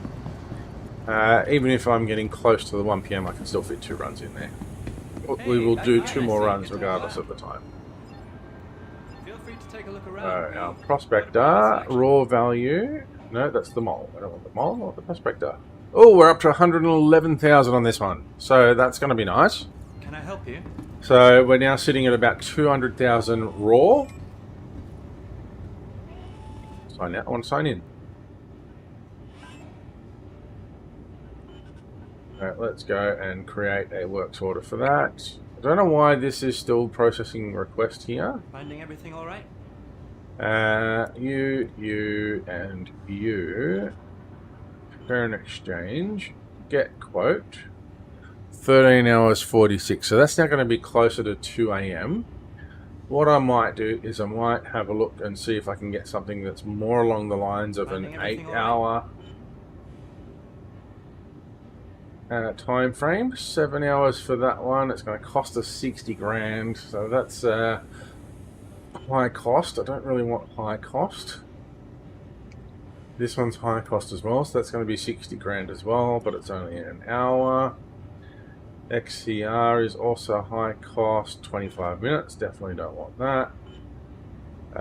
Moderate cost, 20 grand for 3 hours. Dynix, this is going to take a day and a half, 41 hours, it's only going to be 10 grand. Thermo, 10 hours, so that'll be 10 p.m. tonight, and that's going to be 10 grand with a moderate yield. So let's grab that one. Okay.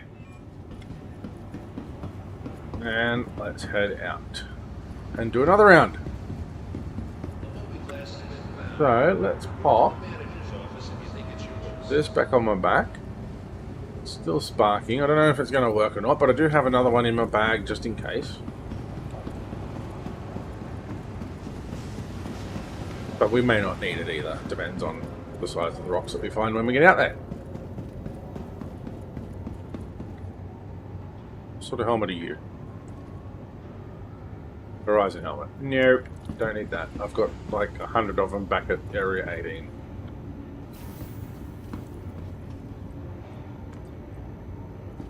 I really should try and sell all of those and see how much I get for them. I've got something like 120 Horizon White helmets that I've collected for free when I die and everything. And then I've got like about 100 other helmets as well. So I don't need the Horizon White helmets. You can always just... I guess that's something that you can do as you're starting out. If you've really got the patience to do it, is just keep killing yourself and collecting the Horizon White gear and then sell it. Because at the moment there's no Death of a Spaceman negative effects for killing yourself. But it'll take you quite a while to earn a bit of money.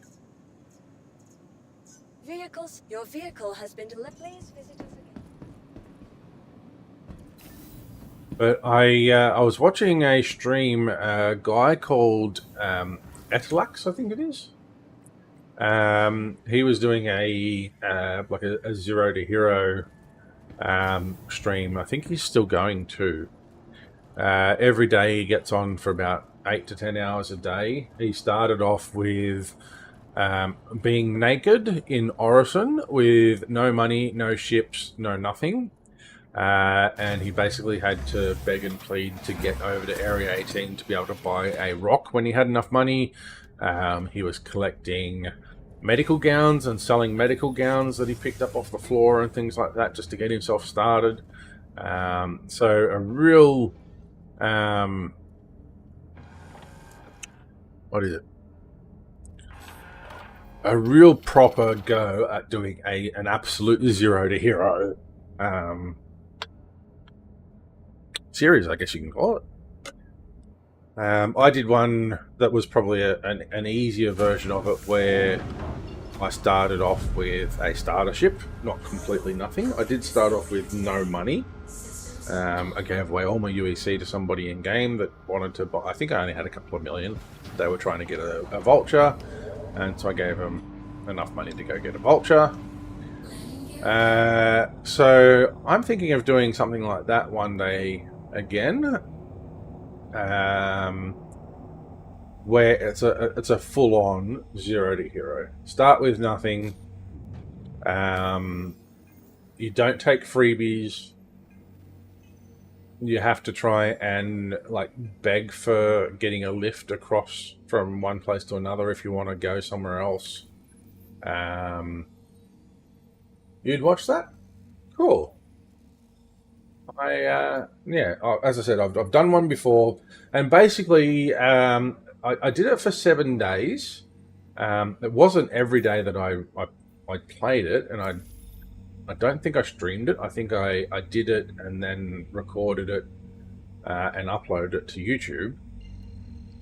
I think there might have been the occasional stream on it, but basically, if I was to do it again, it would probably be an actual daily thing, replacing the scheduled streams where I'm doing mining on a Monday and FPS on a Friday, because I probably wouldn't have the Prospector available to use. Even though it'll be on my ASOP, I just won't use it. But on the 7th day, I had a friend call out on Discord if anyone had a cargo ship, and just at that moment I had gotten with my starter ship to a cave to do some mining, and there was an abandoned M2 with some cargo in there. So I shot my way into the back of the M2, stole it, took the M2 over to my mate who needed a cargo ship because he had just done an ERT and had a bunch of weevil eggs and some other drugs and stuff that was valuable. And we loaded up the Hercules, went and sold it, and he shared the profits with me, which basically gave me 1 million credits, and I could buy a Vulture. And once you've got a Vulture, you're pretty much set. You've got money. You can make money easily. So that was pretty much the end of the series. Because once you've got something that can make you big money, you're no longer poor. You can easily make money. You've basically reached hero status. Once you get yourself a Vulture, you're a hero. You can print your own money.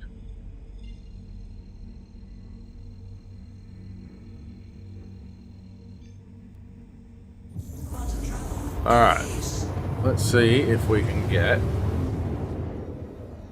a couple of nice rocks this time out at Cellin. I'm actually surprised that both loads that I've done so far have had Quantanium. I don't always get Quantanium. Sometimes it's just a mix of Bexlite, Taronite, and gold. I actually haven't gotten any gold yet, though.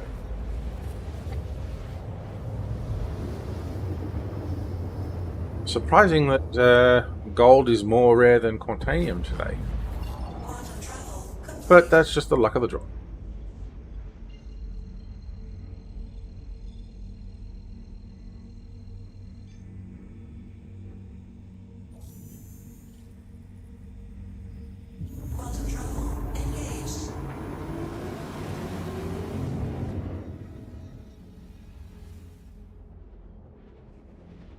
Yes, for those that are watching, I'm not sure exactly who's watching. I know Bears is watching at the moment because he's active in chat. Anybody else that's watching, I'd just like to put it out to you guys.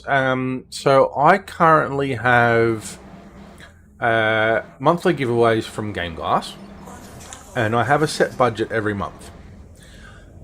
Would you rather have a giveaway every month for 2 months, or have a larger ship given away 1 month and then skipping a month of a giveaway?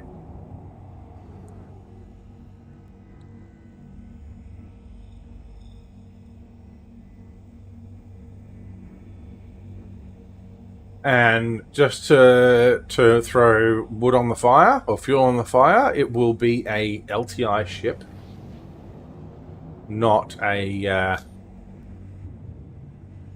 crappy 6-month ship or something like that. It'll be a decent ship. Won't be a Polaris or anything like that, but it'll be within the $200 range.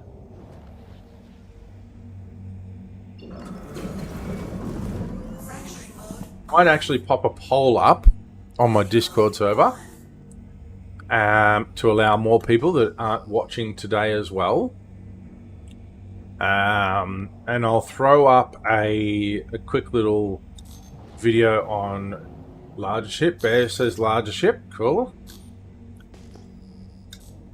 I'll throw up a quick little video type announcement on Twitch and YouTube as well, just to let people know that I've got that poll over on Discord, and if they want to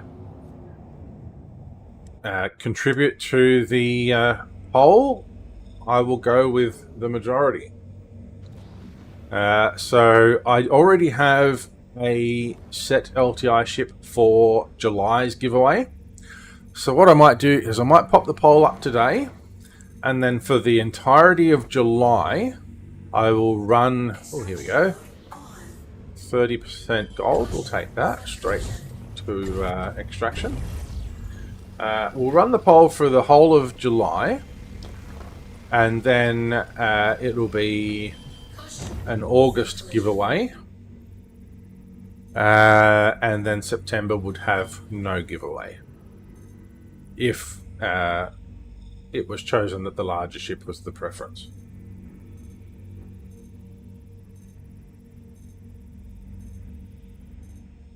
Ooh, here we go. I was just talking about not having gold, and now we're finding gold. So yeah, if you're not on the Discord server and you're watching now, and you want to take part in that... well, first of all, if you want to take part in the poll and decide whether it's going to be a small ship for August and a small ship for September, or a larger ship for August and no ship for September, let me know on the poll. And then if you're a member of the Discord server, you will also gain entries into giveaways, because from July there will be a number of different ways that you can enter into giveaways, because I'm going to be doing the giveaways through Gleam.io, which will allow you to click a link in any of my videos and streams for that month, for all future streams and giveaways. That will then give you multiple ways to enter. So if you're a follower on Twitch, you'll be able to get entries. If you're a subscriber on YouTube, you'll get entries. If I get to the affiliate section on Twitch, then you become a subscriber on Twitch, you'll get more entries. If you're a member on Discord, you'll get entries. If you're a Patreon, you'll get entries.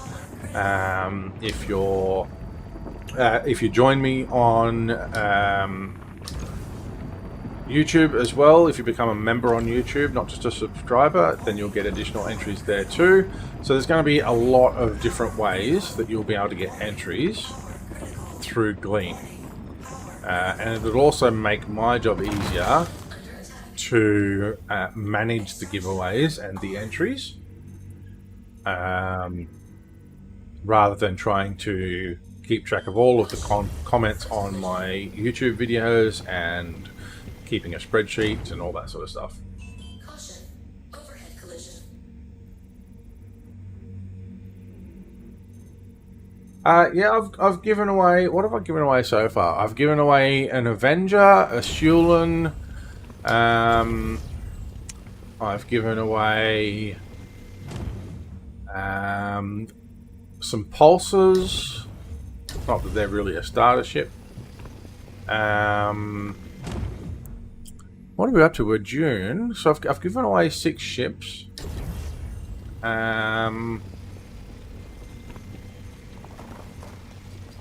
have I given away? I have to go back and look through all my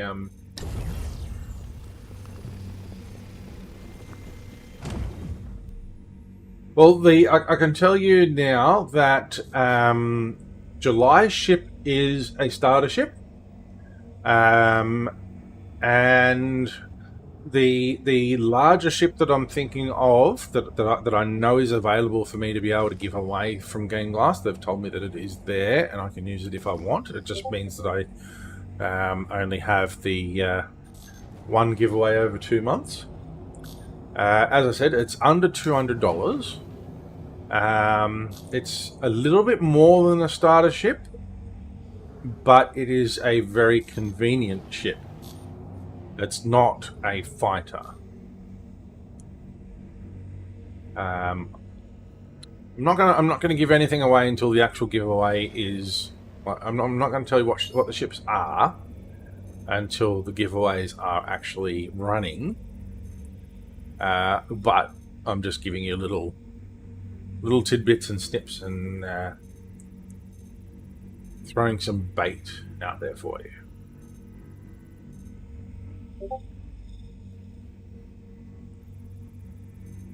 What have we got?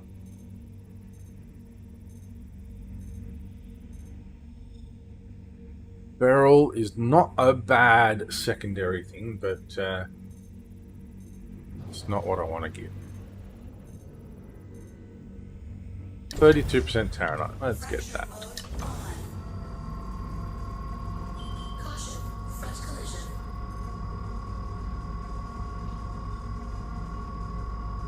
Just trying to think of what else I've given away. Shulin, Titan, Pulses.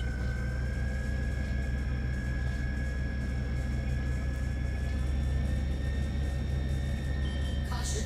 Most of this one. Power down. Power down a lot. Whoops, I just wiped my visor.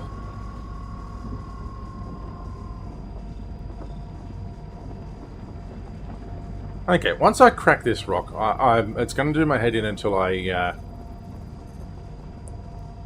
Why is my power not going up? Uh-oh.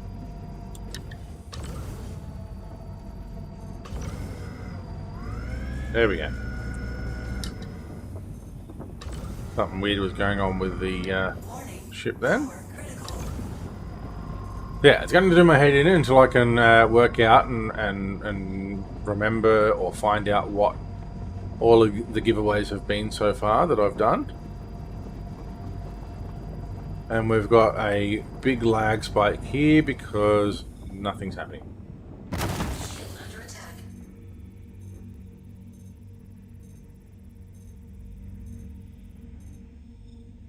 Yeah, no, that's definitely something to consider. It's great to, like, I mean, my monthly budget is only $100, so generally they're going to be around the starter ship type things. So I'm going to bring up my YouTube here, and I'm just going to have a quick look through my content, and I'll tell you what I've given away. So predominantly, you know, ships under $100, they're going to be around a starter ship type level. Okay, so I've actually got 2 pages of videos now. December 2023. No, the first giveaway was in January.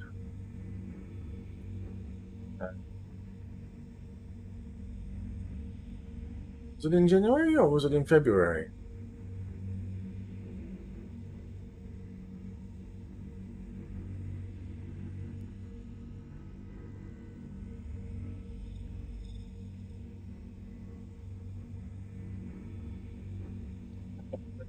February.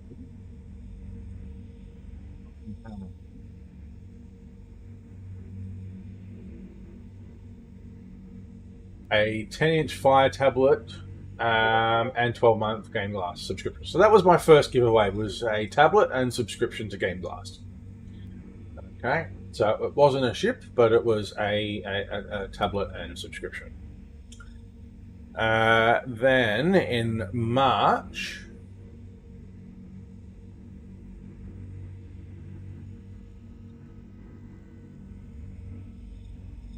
March's giveaway was the Avenger Titan package, starter pack.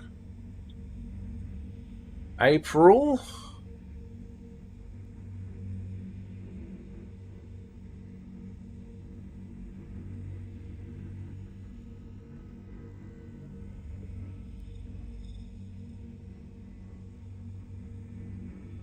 in April.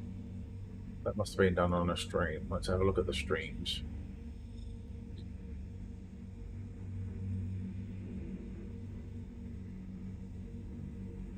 Okay, April was the winner's choice of a game package under $100. And what did they pick?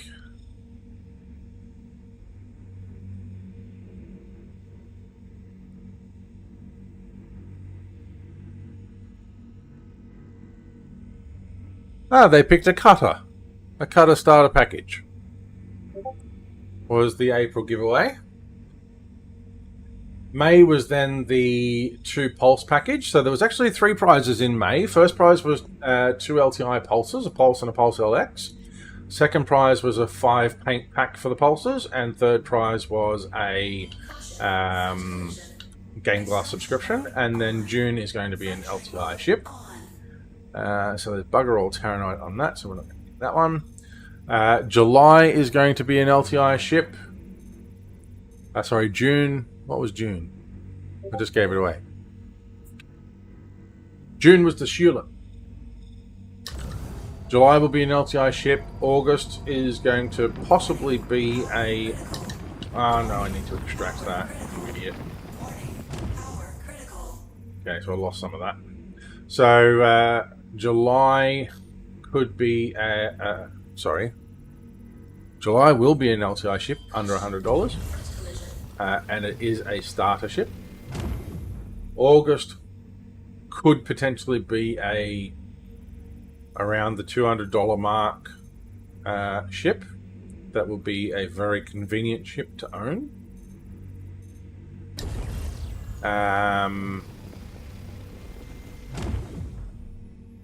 And August may be a non-giveaway month if we do that.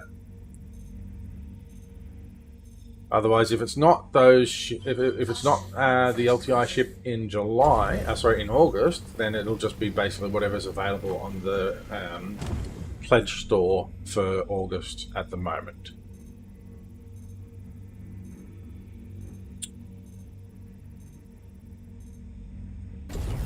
Alright, 2. And there was also when Game Glass did their lifetime promotion for a lifetime subscription, they also gave me a lifetime subscription to give away. Which I can't remember who won that. But yeah, someone won a lifetime subscription to Game Glass, which was valued at about $200 US.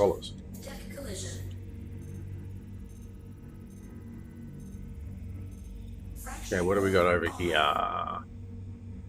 Titanium, no thank you. You're not a mineable rock. You are beryl. Titanium.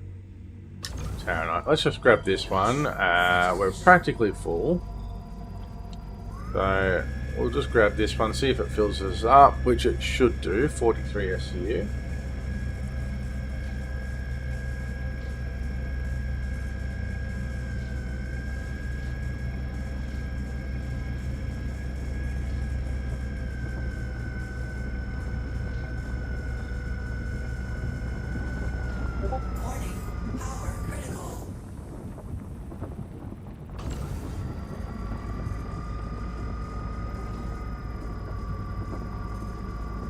Come on. Don't know. Stay out of the red. There we go.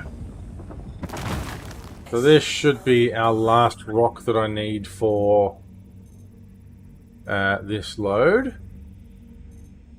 It's got a lot of Terranite. Nice. So does that kind of make a bit more sense as far as that, you know, generally the ships that I'm giving away are under $100 and are pretty much starter ships? Most of the times, that is. I've also tried to do my giveaways around special events like Alien Week. Had the Shulin with a 24-month insurance on it, as opposed to the standard sort of 6-month insurance that you get with stuff. And then when the Pulses came out, they were LTI, so I was able to give those away as an LTI ship, and this one needs to be functional.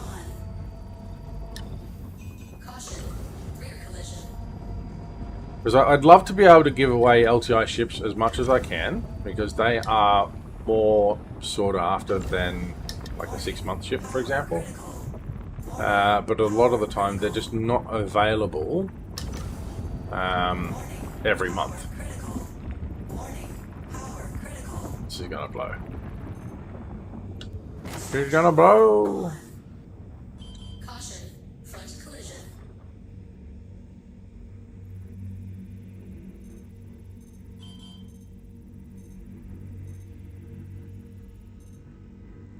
%100% Terranite. Nice. It's only 1.34 SCU, but pure Terranite is nice.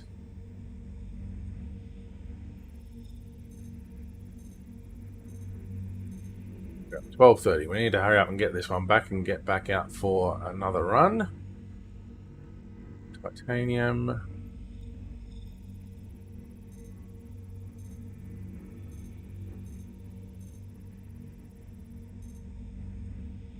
Titanium. Overhead collision.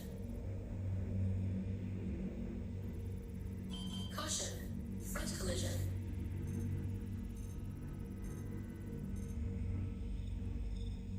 Terranite worth it. That one's titanium.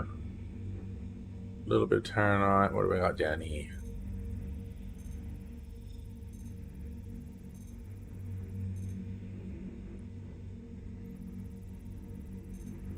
Heading underground.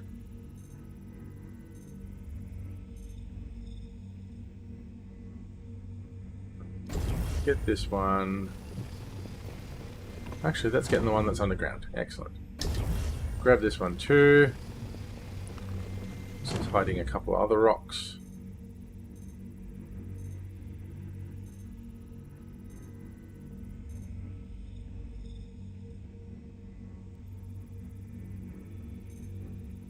Not much left to fill up. We've only got 3 SU left to fill up. 100% Terranite with micro SU.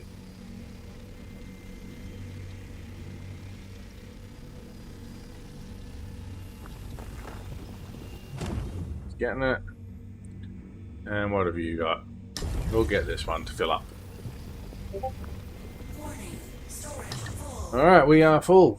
Let's go back and take this back to the Dream Station. Mining mode off.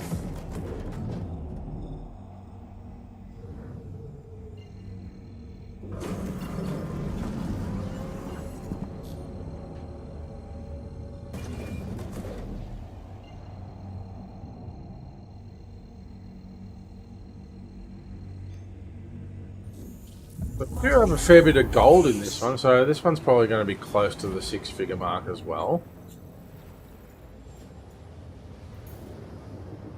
For raw materials, that is. Quantum travel complete. Really? You're routing me to an obstructed thing? Come on.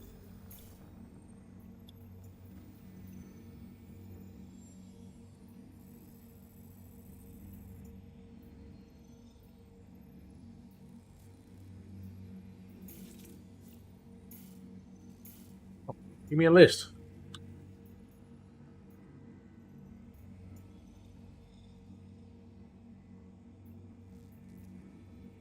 Route. That's better. Now it's going through an arm. Okay.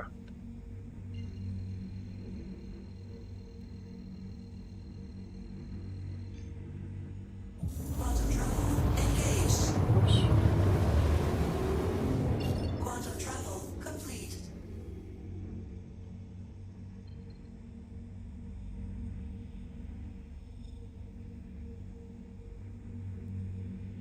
Okay.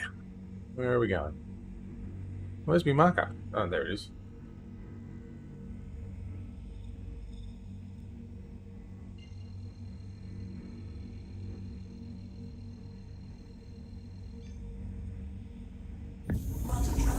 Okay. Might drop this load off, go make a quick coffee, and then come back to do the final load. I reckon, including the works order that I've got sitting there from God knows when I left that one there, should be a good 500,000 worth of works orders to collect later tonight.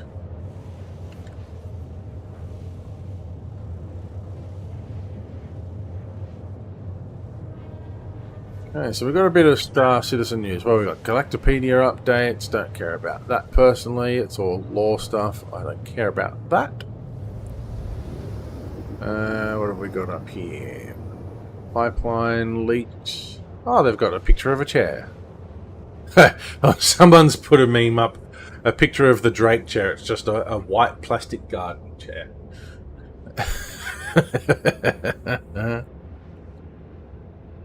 That's funny. Okay, patch news. Anything actually new there? No.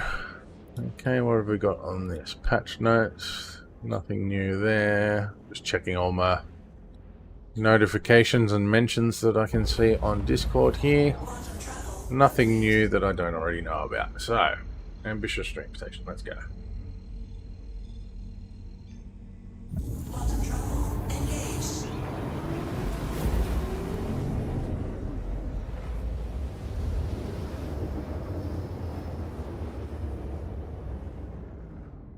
Quantum travel complete.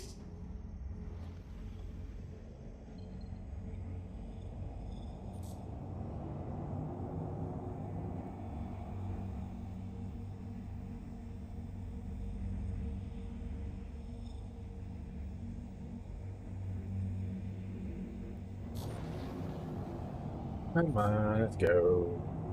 Speed up. Oh, shut up. There's a character up there called Daft Vader. I like it.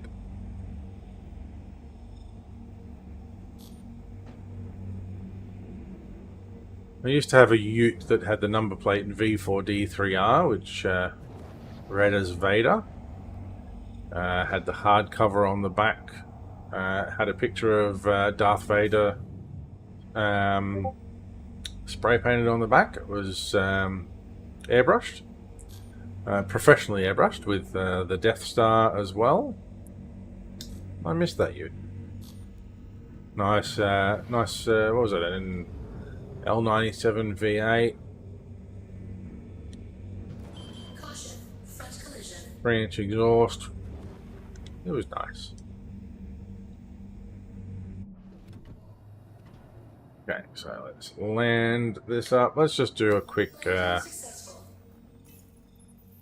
repair, refuel. No, no services. Okay, we won't do a refuel. Engines off.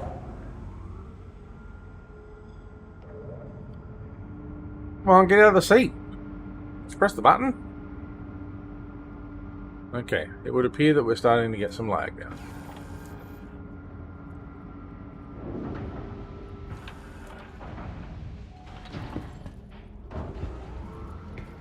Let me out.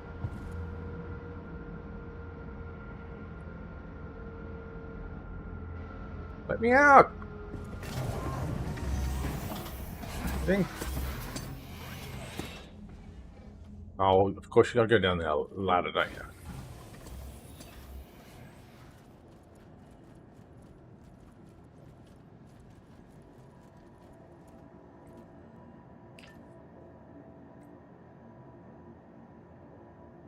Come on, elevator.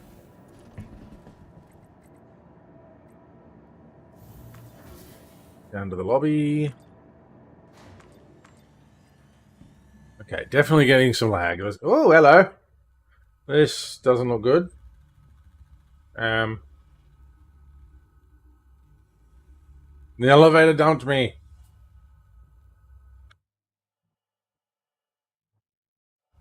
Damn it.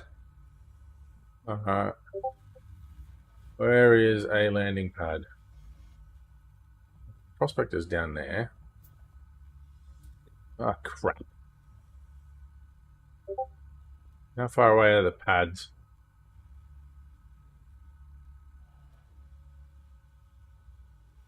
I think I'm going to have to just log out and log back in again. What a pain in the butt. Well, what I'll do is I will duck out for that coffee, make that while I'm loading back into the game. So let's just go and enter Star Citizen, and I shall be right back real soon.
Okay, I am back. So, and of course, the game just crashed when I switched over my scene on OBS. I don't know why it does that. For some reason, sometimes when I change the theme, it crashes. Yay. So, loading back in. We'll do one more run in the Prospector before we call it a day.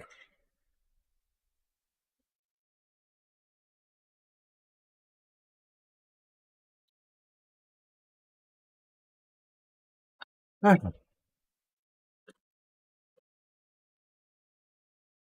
Now, I'd also like to ask a massive favour of my YouTube subscribers that watch the streams on YouTube. For the month of July, I do want to make a big push towards becoming or getting in the affiliate program with Twitch. So I would really appreciate it if you wouldn't mind watching the live streams over on Twitch. There's certain requirements that you need to achieve concurrent viewers over on the Twitch platform, and if everyone's watching over on YouTube, then even though I technically have the right amount of people watching concurrently, they're not watching on Twitch. So I'd really appreciate it if my YouTube subscribers wouldn't mind doing that for 1 month, just so that I can hit the requirements for the affiliate program. Potentially what I may also do is, rather than multicast to Twitch and YouTube for July, is I might stream to Twitch and then upload to YouTube the streams afterwards as a restream. Just until I hit that affiliate program.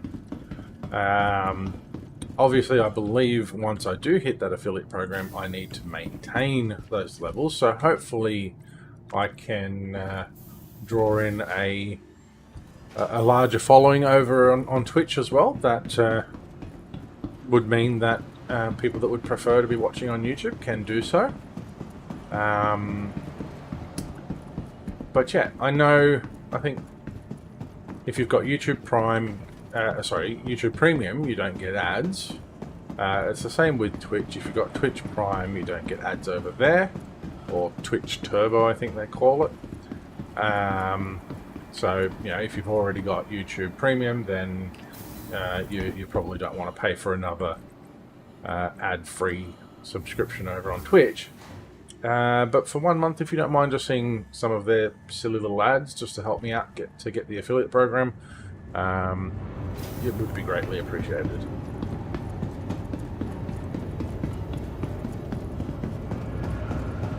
Let's see how much this load raw is worth, and then go out for one last run in the Prospector.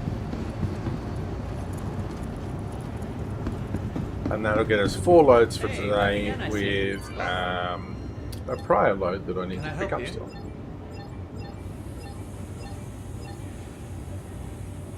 Why are you not selecting a location?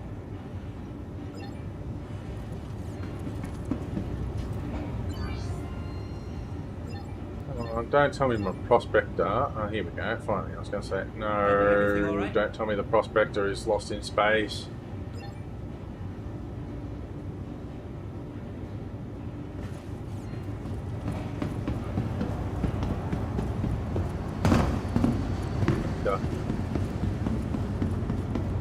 If it's put me on another shard and the Prospector is in an unknown location and I have to retrieve it, then I'm going to lose the ore that's on there. If that is the case, I am going to call. I'm gonna have a throw tantrum and take my bat ball and go. And I'll call the stream there. I won't worry about doing another one because that's a bummer. But if I can find it, if it just needs to be stored, then we'll still go out and do another run.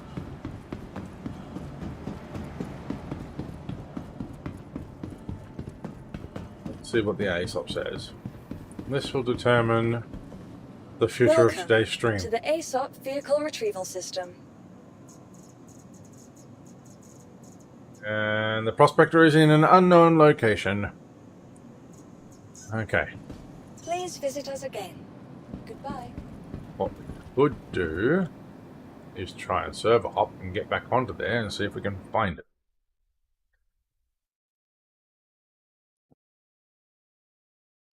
Technically, it's still in a hangar somewhere.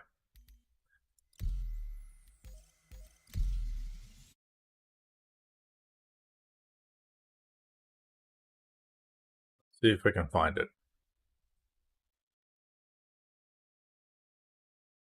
I think it was hangar 4.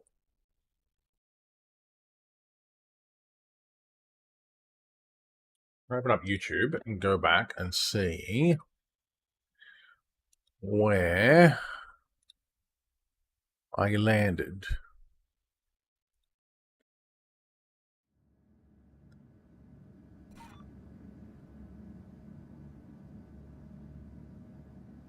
Why am I dying in my bed? Okay, so we came in to land at Hangar 1. Okay.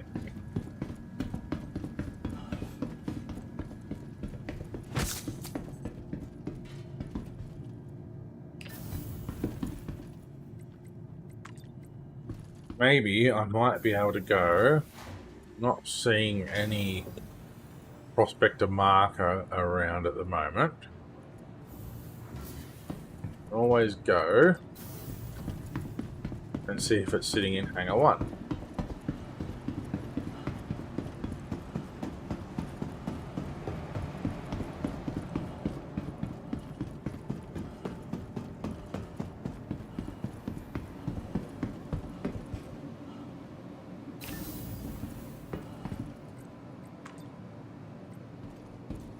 Have a look.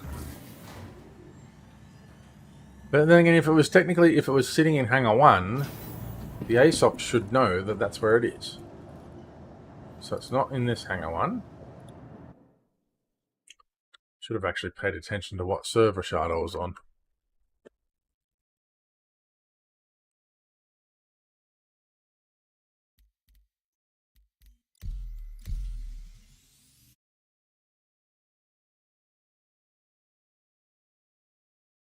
Well, I think now, regardless, I'm not going to...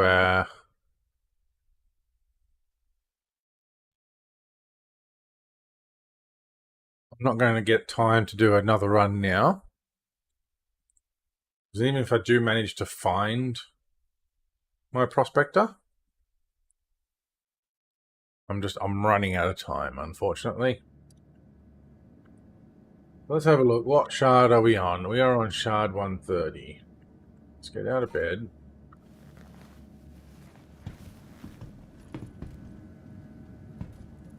Left a drink for us.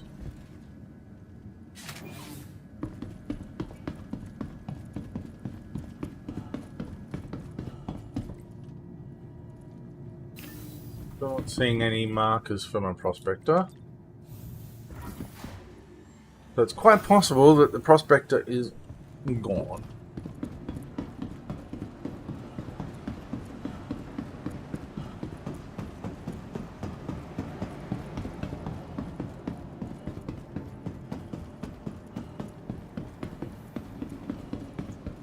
Welcome to the ASOP Vehicle Retrieval System. See about Welcome there. to No, the not far ASOP enough. Vehicle Retrieval System.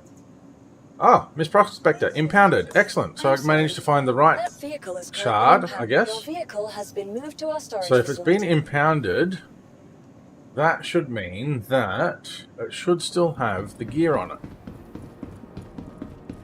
But don't think you lose your gear if you get impounded. Fingers crossed.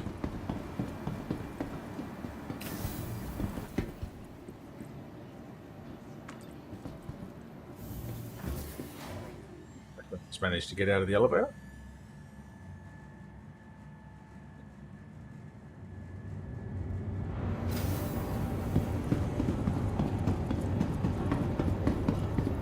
Did we get our gear back? Did it survive being impounded?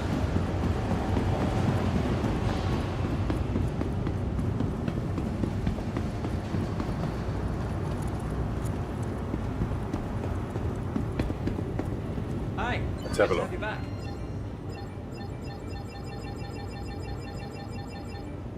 Does this ASOP just not want to work or what?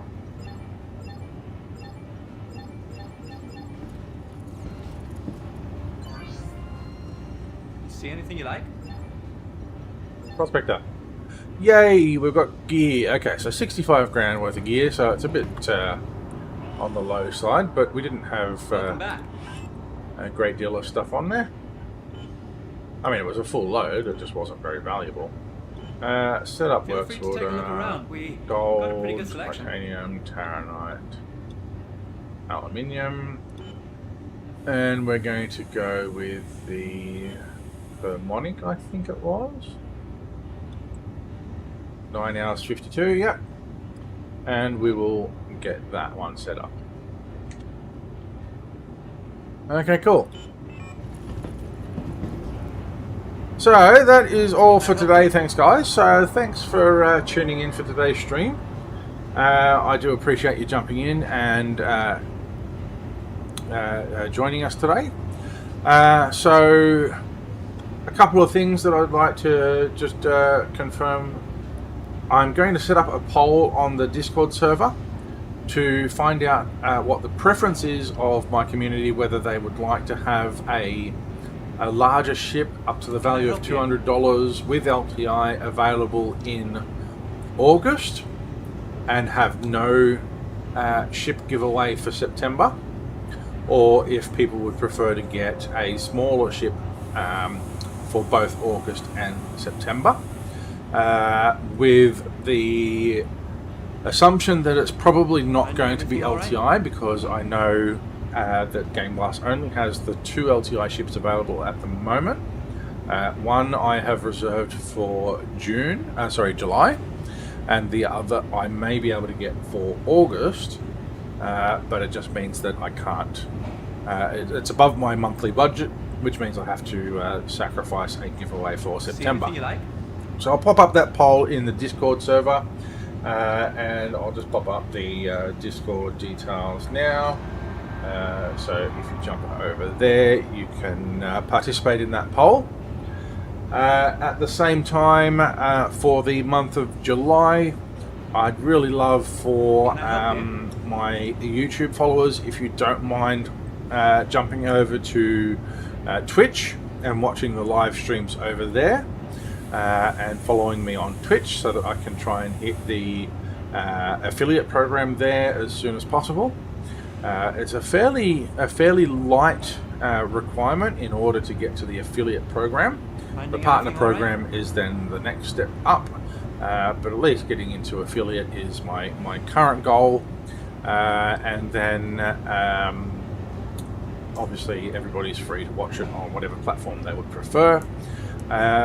We'll see how things go along at the start of July. I may drop off the streams on YouTube just for a bit of time to try and increase the viewership on Twitch to help me hit that affiliate program, but I will be doing restreams on YouTube and uploading those there, so people can still see what's happening during those events, but over on YouTube. So keep an eye on those. See anything you like? June will also be the start of all giveaways being run through Gleam.io, which will give everybody more opportunities to enter into or to gain entries into the giveaways. Rather than just one entry for commenting on a video on YouTube, you'll be able to get multiple entries per stream. So whether you're a follower on Twitch, a subscriber on YouTube, a member on YouTube, or a subscriber on Twitch, a Patreon subscriber will also be able to get additional entries for confirming that they are a Patreon subscriber, depending on what level you are, obviously.